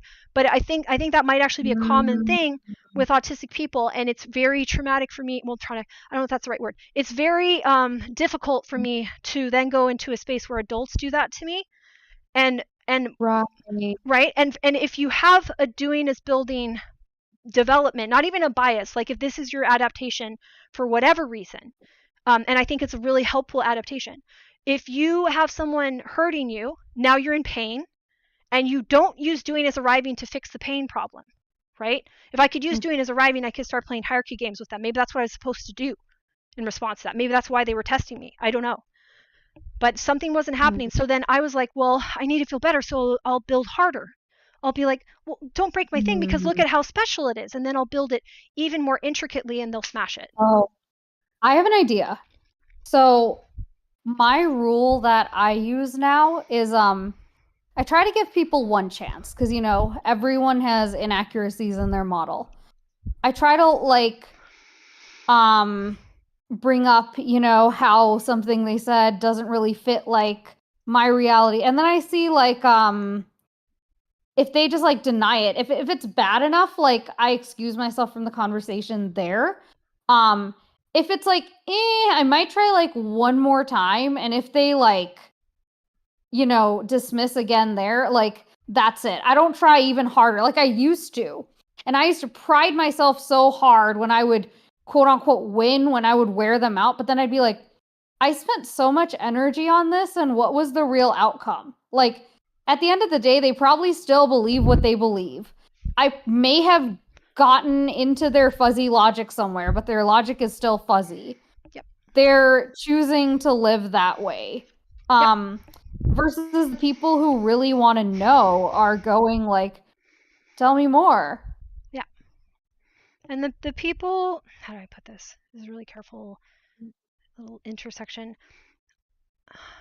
The people who really want to know also allow themselves to feel the pain of not knowing. The ambiguity. Yeah. It doesn't feel good. Why would it feel good? There's certain things I feel really confident about because of the work that I did, and I'm really proud of myself for doing that work. And if you're in certain positions in society, people will say you have no right to ever feel proud of your work. Ever. And you need to know why they're doing that. And ultimately that gets back, it has to be a doing as arriving, doing as building things. So when I'm like, no, don't destroy this, I'm really proud of my work, see, here's all the good work I did, crush it. They're like, but if it was so good, how come I can still crush it with me and my friends? If it was so good, how come all these people that like to watch you be in pain didn't just stop? See, it wasn't that good, we can crush it. It's crazy making. So people learn abuse, and they will possibly do that for the rest of their lives. But that's why you have the mask of sanity. They'll only do it to the target. We have these people in government. We have these people in churches. We have these people in industry. We have these people in social movement groups. They want you to feel the pain of them being able to crush everything that you are proud of, because that makes them feel important in a way that makes no sense, and ultimately is the same as the people that are hurting everybody on these systemic levels. And it's heartbreaking. Well, it might be facilitate the triangulation, right? Maybe Correct. they are creating the victim, and then they're like themselves to be the heroes. Yes, that's exactly what it is. So I have another question.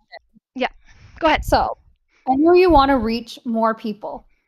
So there are like people, you know, who already came in here. I'm sure there are more, you know, every year. Like I'm sure there, you know, there are more people who are having the same kind of realizations. There are more people who the people who are already in here can bring it.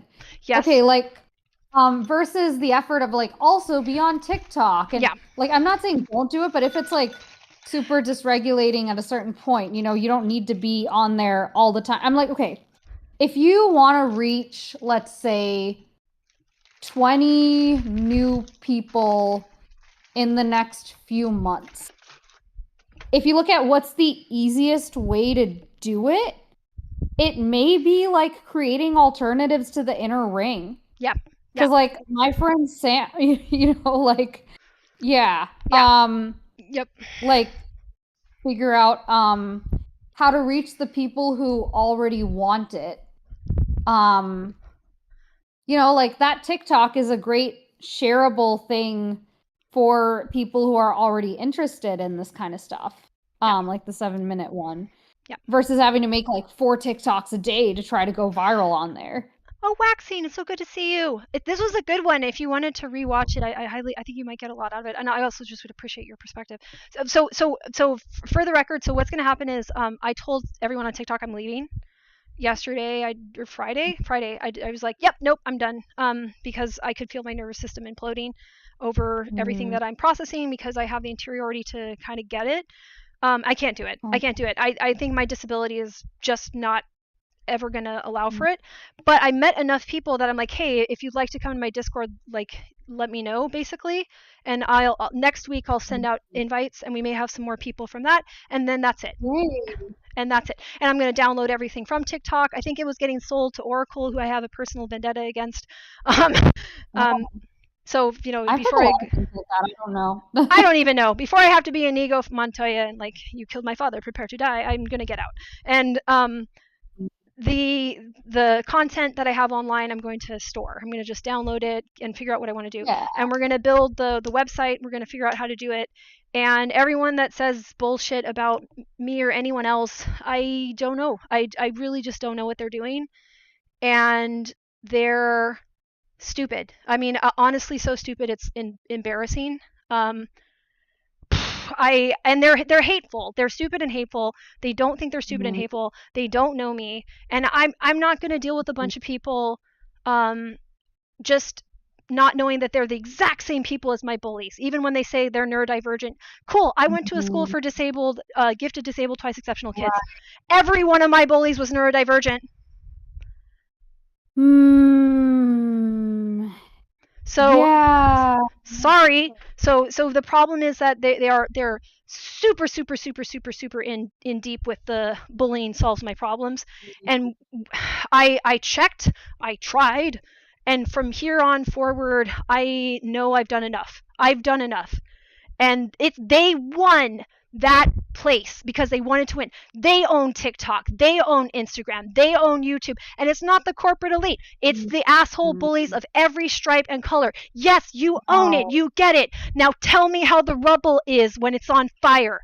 I'm leaving because you're hurting people, you're hurting yourself. You don't even know, you don't even care, you're numb. And you can't work with somebody at that level of numbness because all they want to do is show how strong they are by breaking and slamming into strong structures. They'll smash until their foot is broken. And I'm like, we'll never walk the same, but I guess you smashed my actual useful machine. I can't watch people with a broken, bloodied ankle hanging off, grinning maniacally. So they get to have that, and we will now build a sanctuary where learning actually has a chance to blossom. I'm thinking a lot about like the neurodivergent startup sphere. Because I was like, okay, like there are like people who literally identify as builders. And identify as neurodivergent, hate the system, but still like a lot of them have their own hustle culture. And like there was like one person who like bullied me like really nastily, and then like after that I was like seeing like red flags with other people, just like, well, if you believe that, like someone's gonna have to talk some sense into you at some point, and I don't know what you're gonna do. And I don't want it to be me, frankly, because got people I'd rather be around. But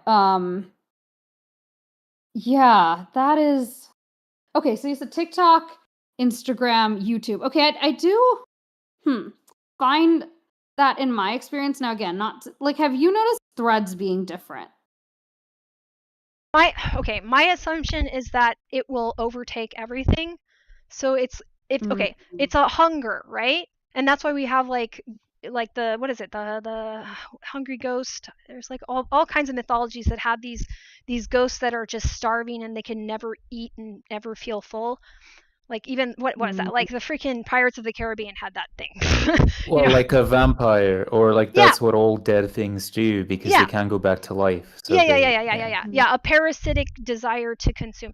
So if you have that, it will eat, because hunger pangs are what will happen when the berry is poisoned. Must ask elder if berry poison, right? So eventually all of them will rot because no one's having this conversation. So what does that mean? What do we do? So that's why I'm saying we probably have to not use public platforms the same way. And so I think you should use maybe all of them if you're safe, but then you have to go to the sanctuary. Use them, sanctuary. Use them, sanctuary. Mhm. Sanctuary, sanctuary, sanctuary. Use them, Right. sanctuary.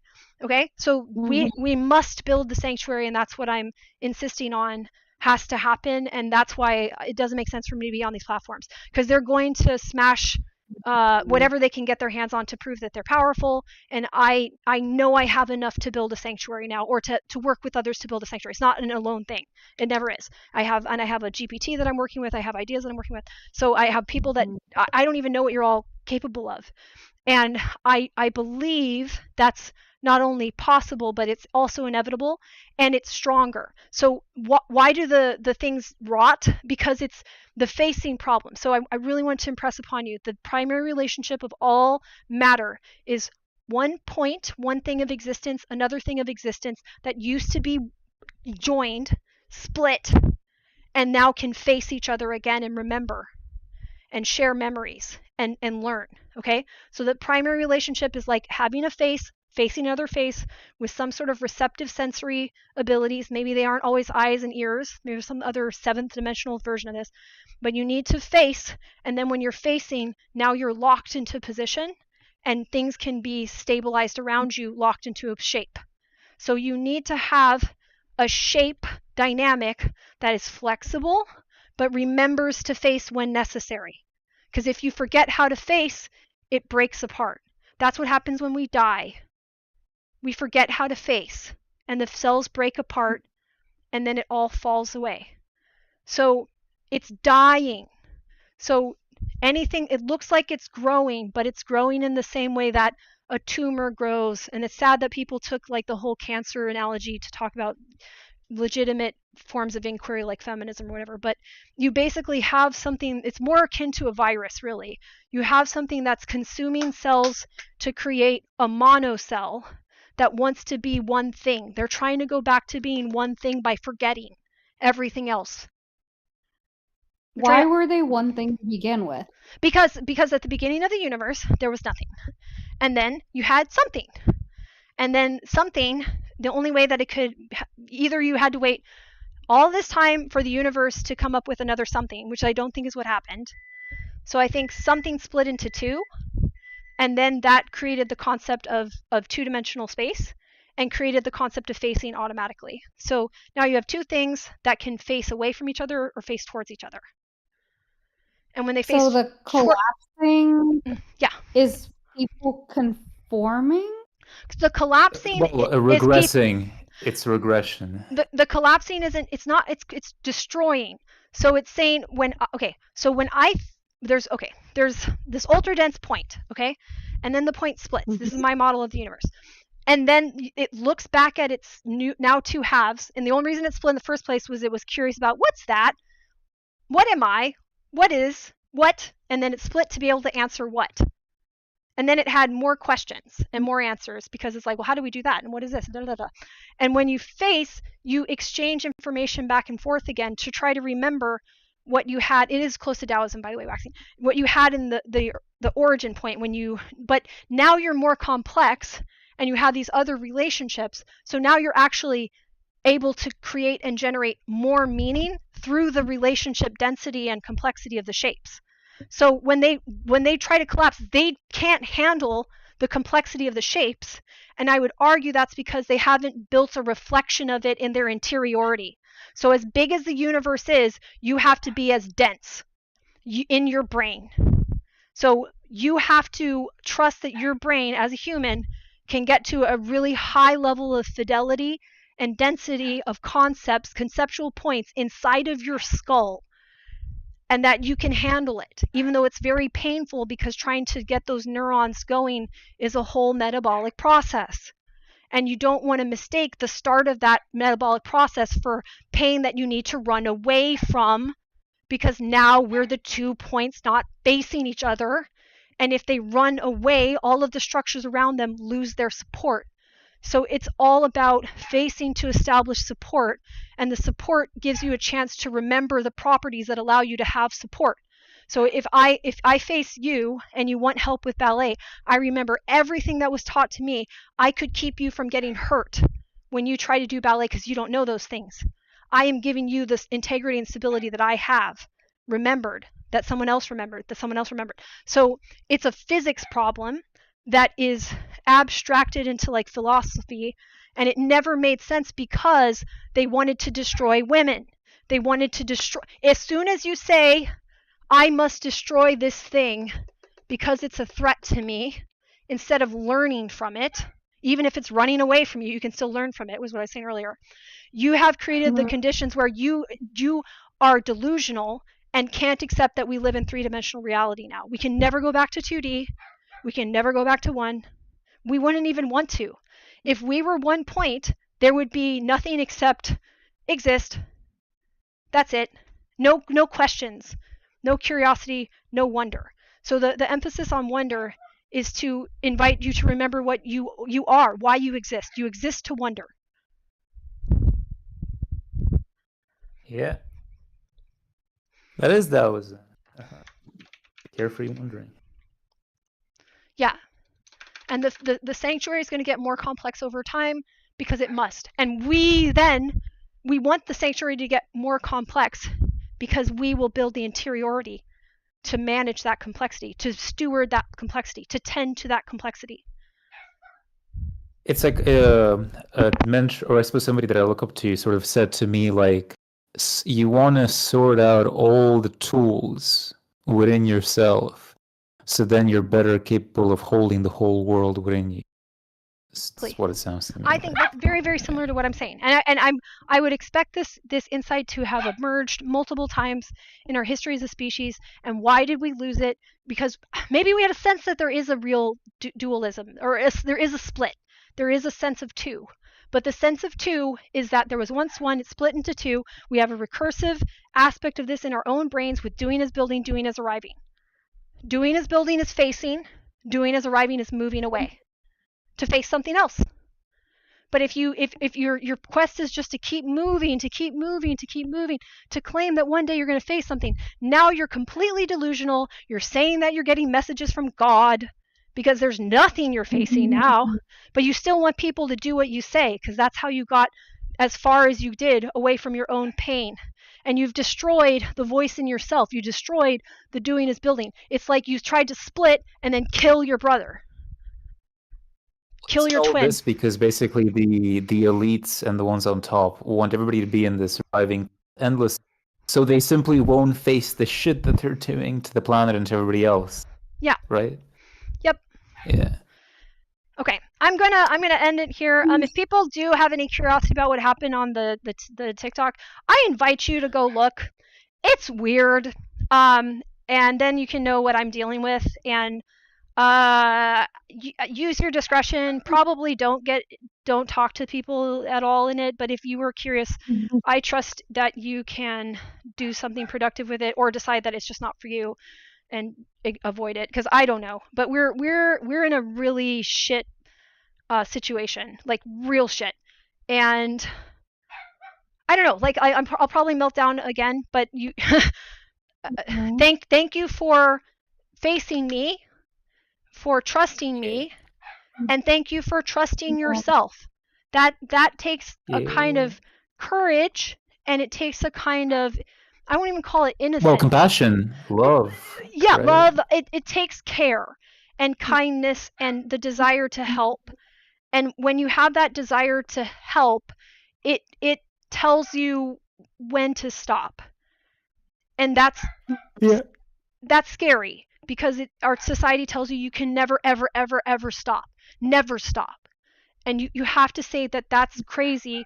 And the person that doesn't stop is the one who's got their ankles, like dislocated, their foot is bleeding because they just keep smashing everyone's toys. Mm-hmm. And that's what you'll see if you look at my TikTok, and it sucks, but it is what it is, and I can't stop them. But they're also giving all of their vitality away, often to people imaginable.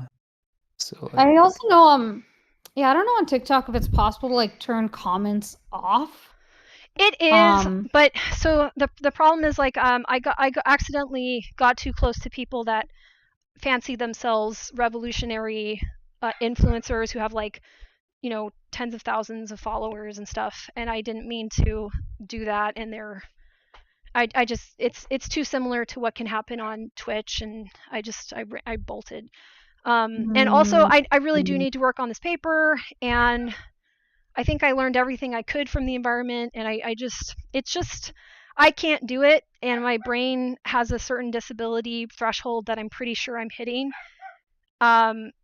And so it's the same thing that can happen on Twitch. I also had to run away because I accidentally got too close to politically minded people, and they're quote unquote drama farmers, but they're really just like people with no boundaries, really deeply like problematic relationships with complete strangers. Yes. Yeah.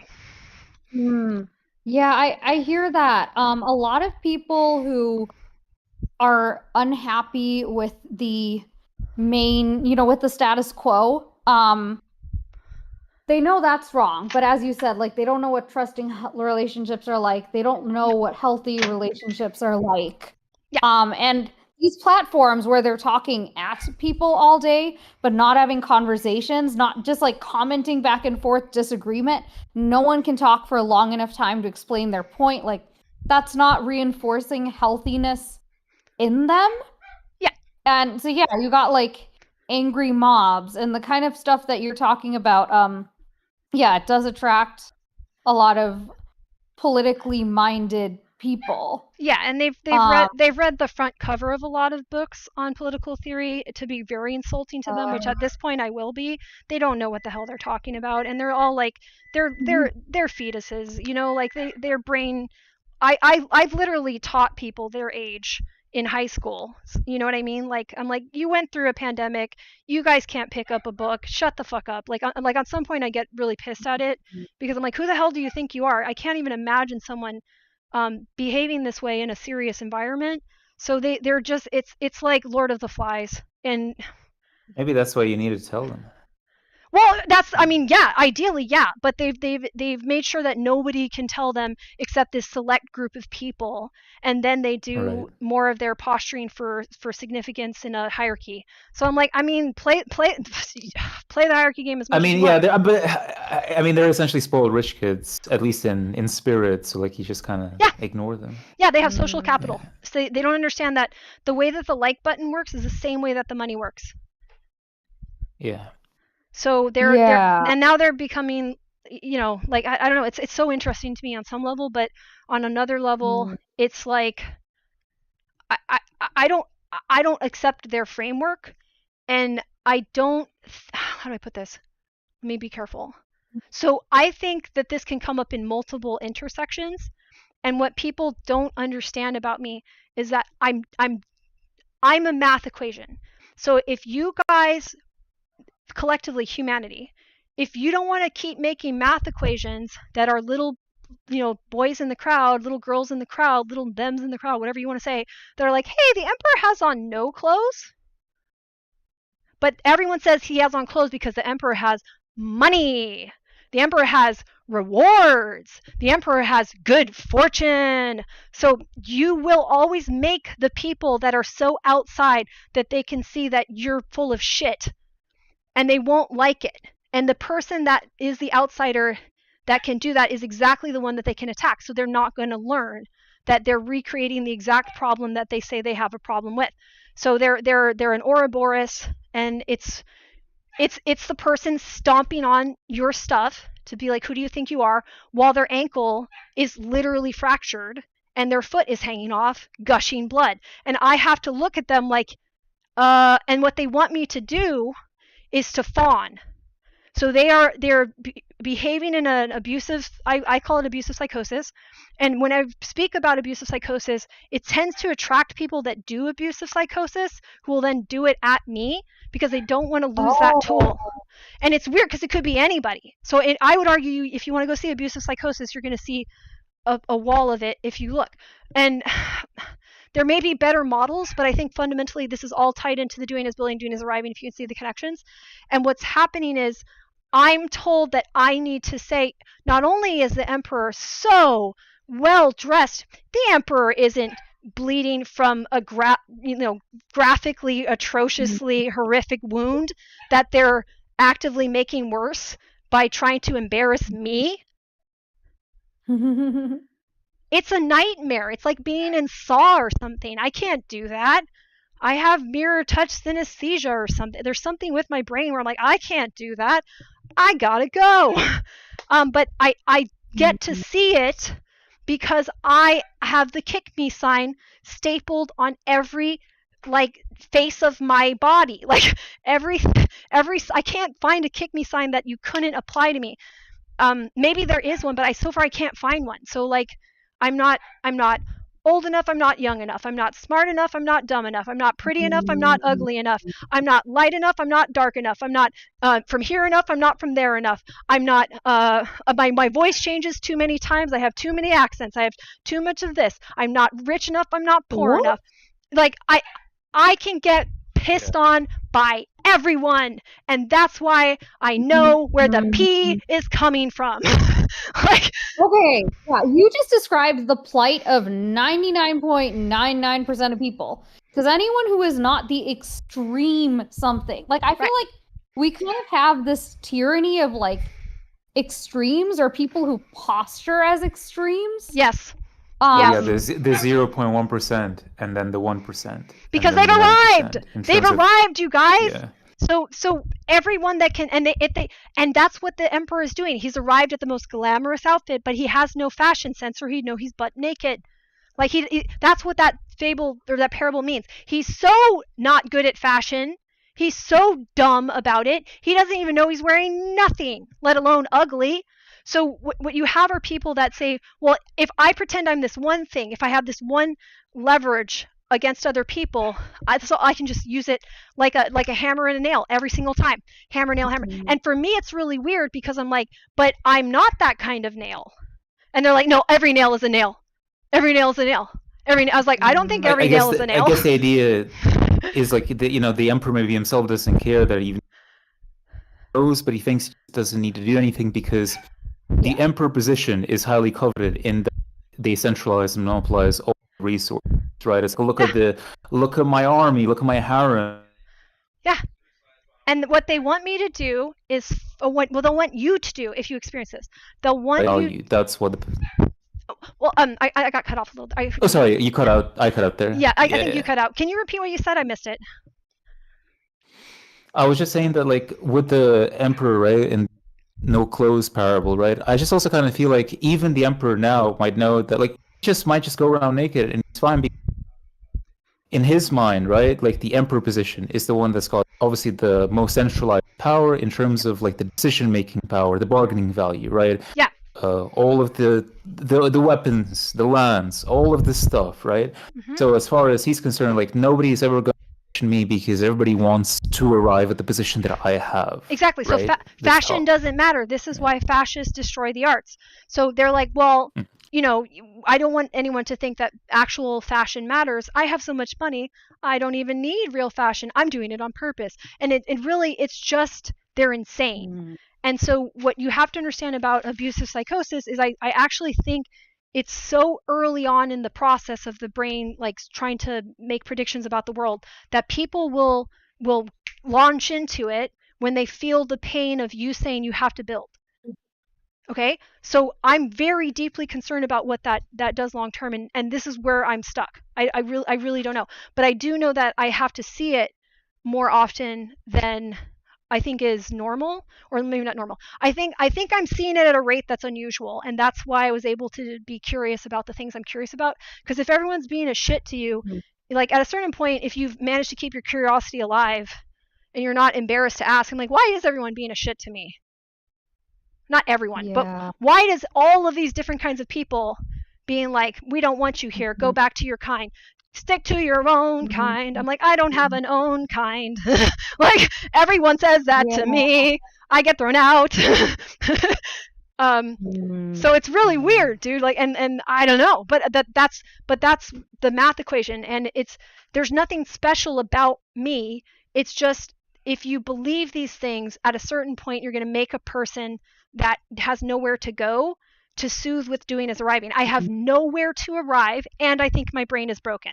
So like I can't even get a break, man. Like all I can do is build and then teach people about what I'm building. And if you don't smash it with your foot, I'm pretty much going to trust you, because like yeah, that's the most sane thing to do in my position. I feel that about the like not having places left to arrive. I do question like how much of this is because of being any specific demographic versus just not being motivated enough by the arriving or the like going to one specific place. Right. I don't know either. Like, what? I don't know either, actually. Like, people will frame it in terms of demographics, but maybe it really is just a smoke screen for what's really happening. I don't know. I think I missed the last bit. So, like, okay, yeah, go ahead. No, I just missed the last part. I was asking just like for you to reiterate, Tara. Oh, me? Okay. Yes. Yeah, so I was saying that I think that like the reasons for this happening may not be demographic related necessarily so much as just the fact that you're not falling into arriving. So I kind of went through this kind of thing myself, like you can like people will make it about any like all these different demographics, and like there is so there are certain kinds of bullying that are targeted at certain demographics, but there are also other kinds of bullying that are targeted at anyone who will say certain things. Like some of the things you're saying, like when you're like too light, too dark, I'm like, who is saying you're too dark? You know? Oh, right, like, right.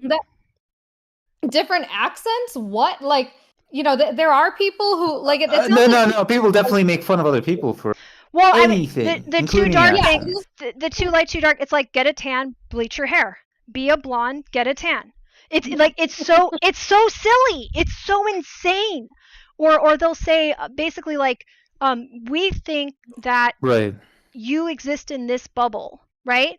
And I'm like, I exist in my brain, if you really want to know, and I have a really hard time wanting to talk to anybody because they're like, well, these are the bubbles we need to burst. We're going to burst your bubble. I'm like, I don't have a bubble. You're literally just stabbing me for no reason. I'm alone. You're stabbing me. I have amassed some friends who would be surprising if you met them, who they are and why they're my friends. Right. But, so it's kind of heartbreaking in a sense. They did some studies on this. They did some studies where like you just get some people who have never known each other, and then like you form like two separate groups, right? On some like random benign, even if it's a different color headband. And they kept finding time and time again that like people very quickly then like make their group like the good one, and the other group's the bad one, even though they've never known each other at that point, and the groups were just made together, and sometimes they get shuffled. But it's just a very easy thing to settle in humans for some reason. Yeah, and I'm trying to understand it. It's very weird. So to me, I would guess that instead of coming you personally, they're kind of using you as like, okay, they're trying to make a point. They're trying to prove they're on the right side of history. And so anything that is not exactly their group's thing, anything that will not give them clout, they're going to call the other thing. And you may not fit the other thing. They're going to make some convoluted argument. You know, they're going to call the same person too masculine one day and too feminine the next. Yep. Like, just in the same conversation, because those are triangulation things too, right? Masculine is the hero or the villain.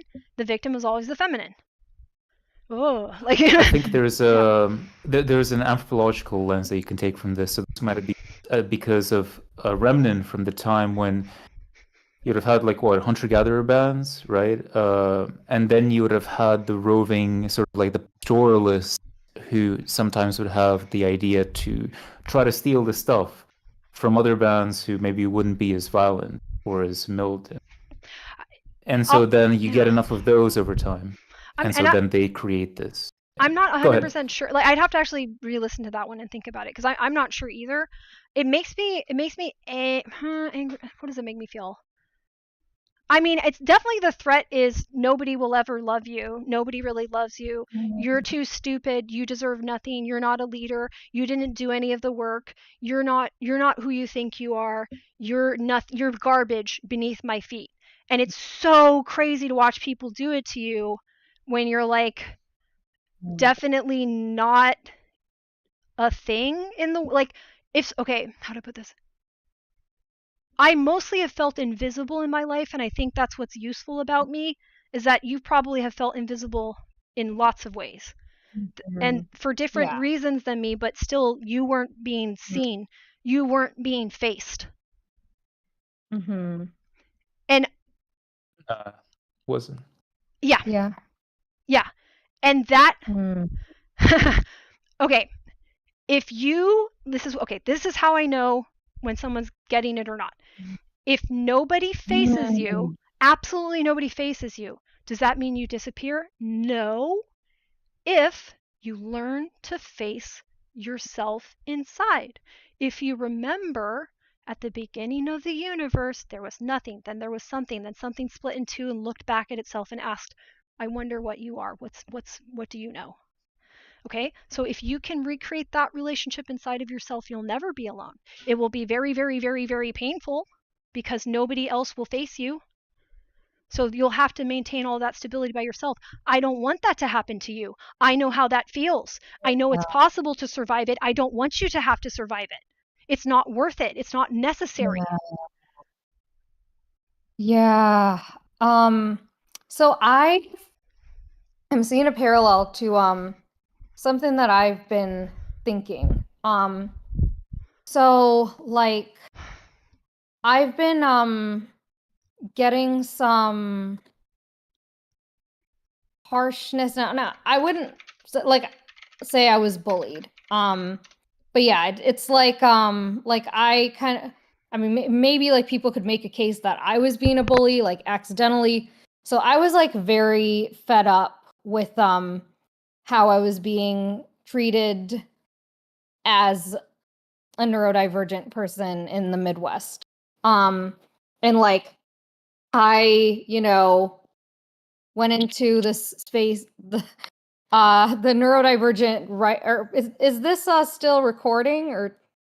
And we just kind of just kept going because special interest, building. Okay, all right. I won't mention it by name then, because I don't nothing against this group. This is just a dynamic that happens. So there is a group. Yeah, so it's about half Midwesterners.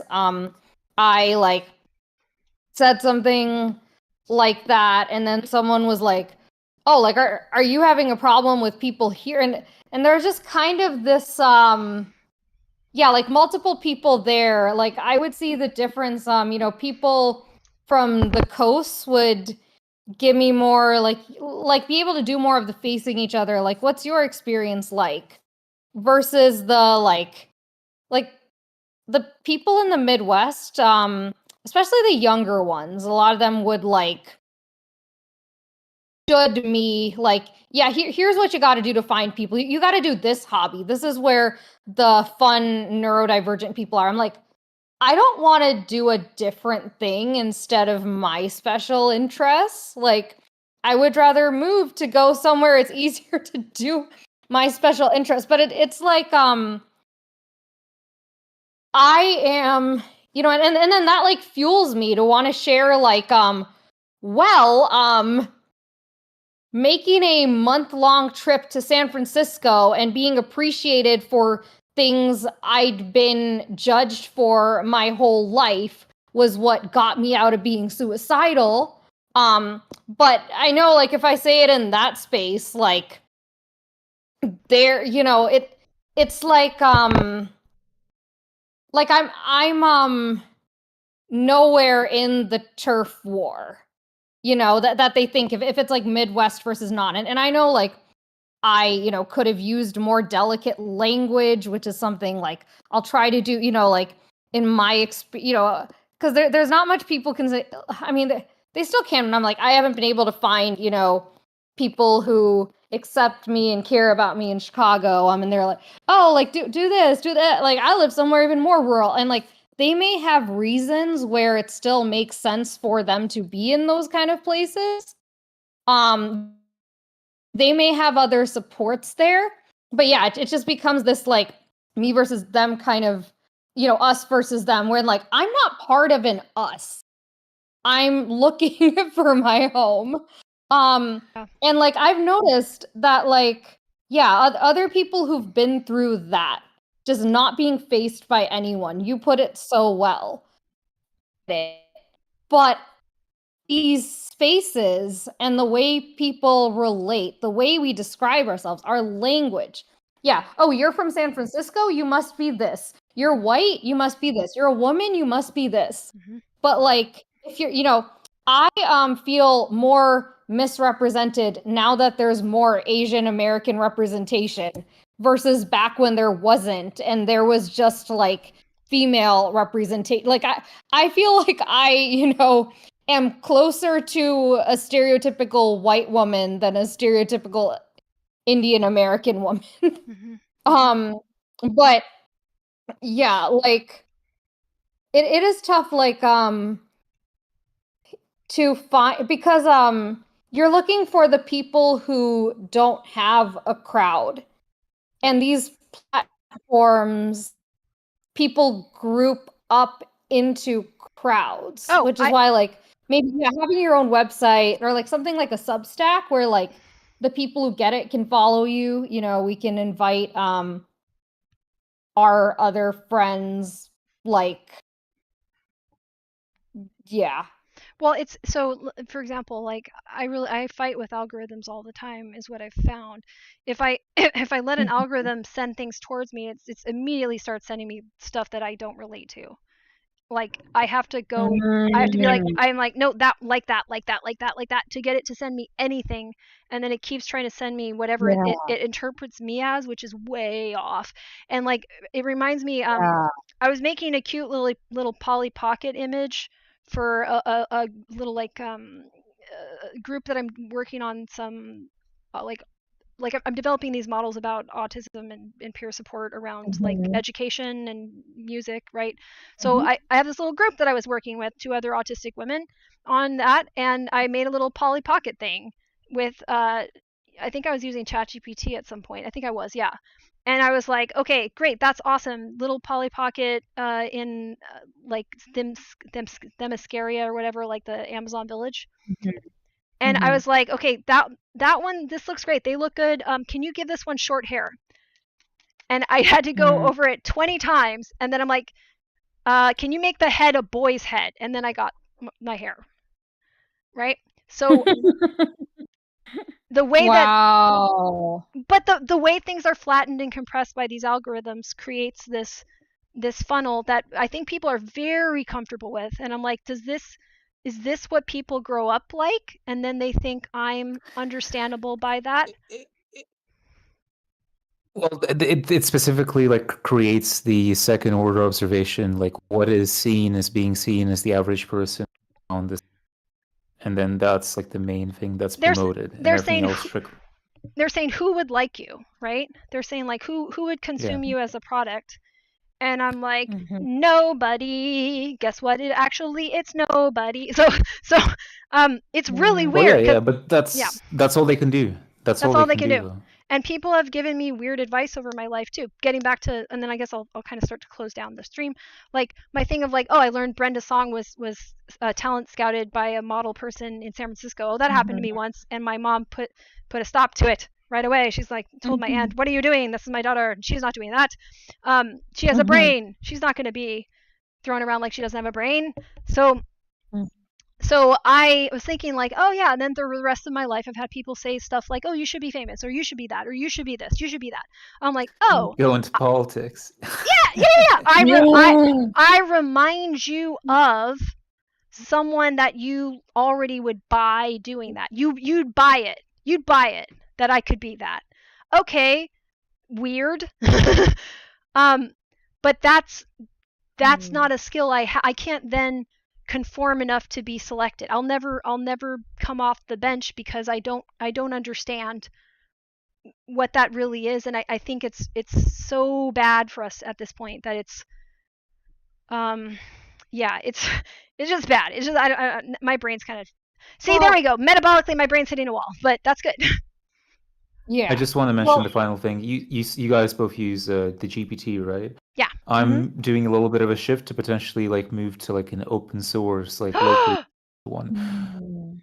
You can do that, yeah. And it might be worth considering because it might not even be the fact that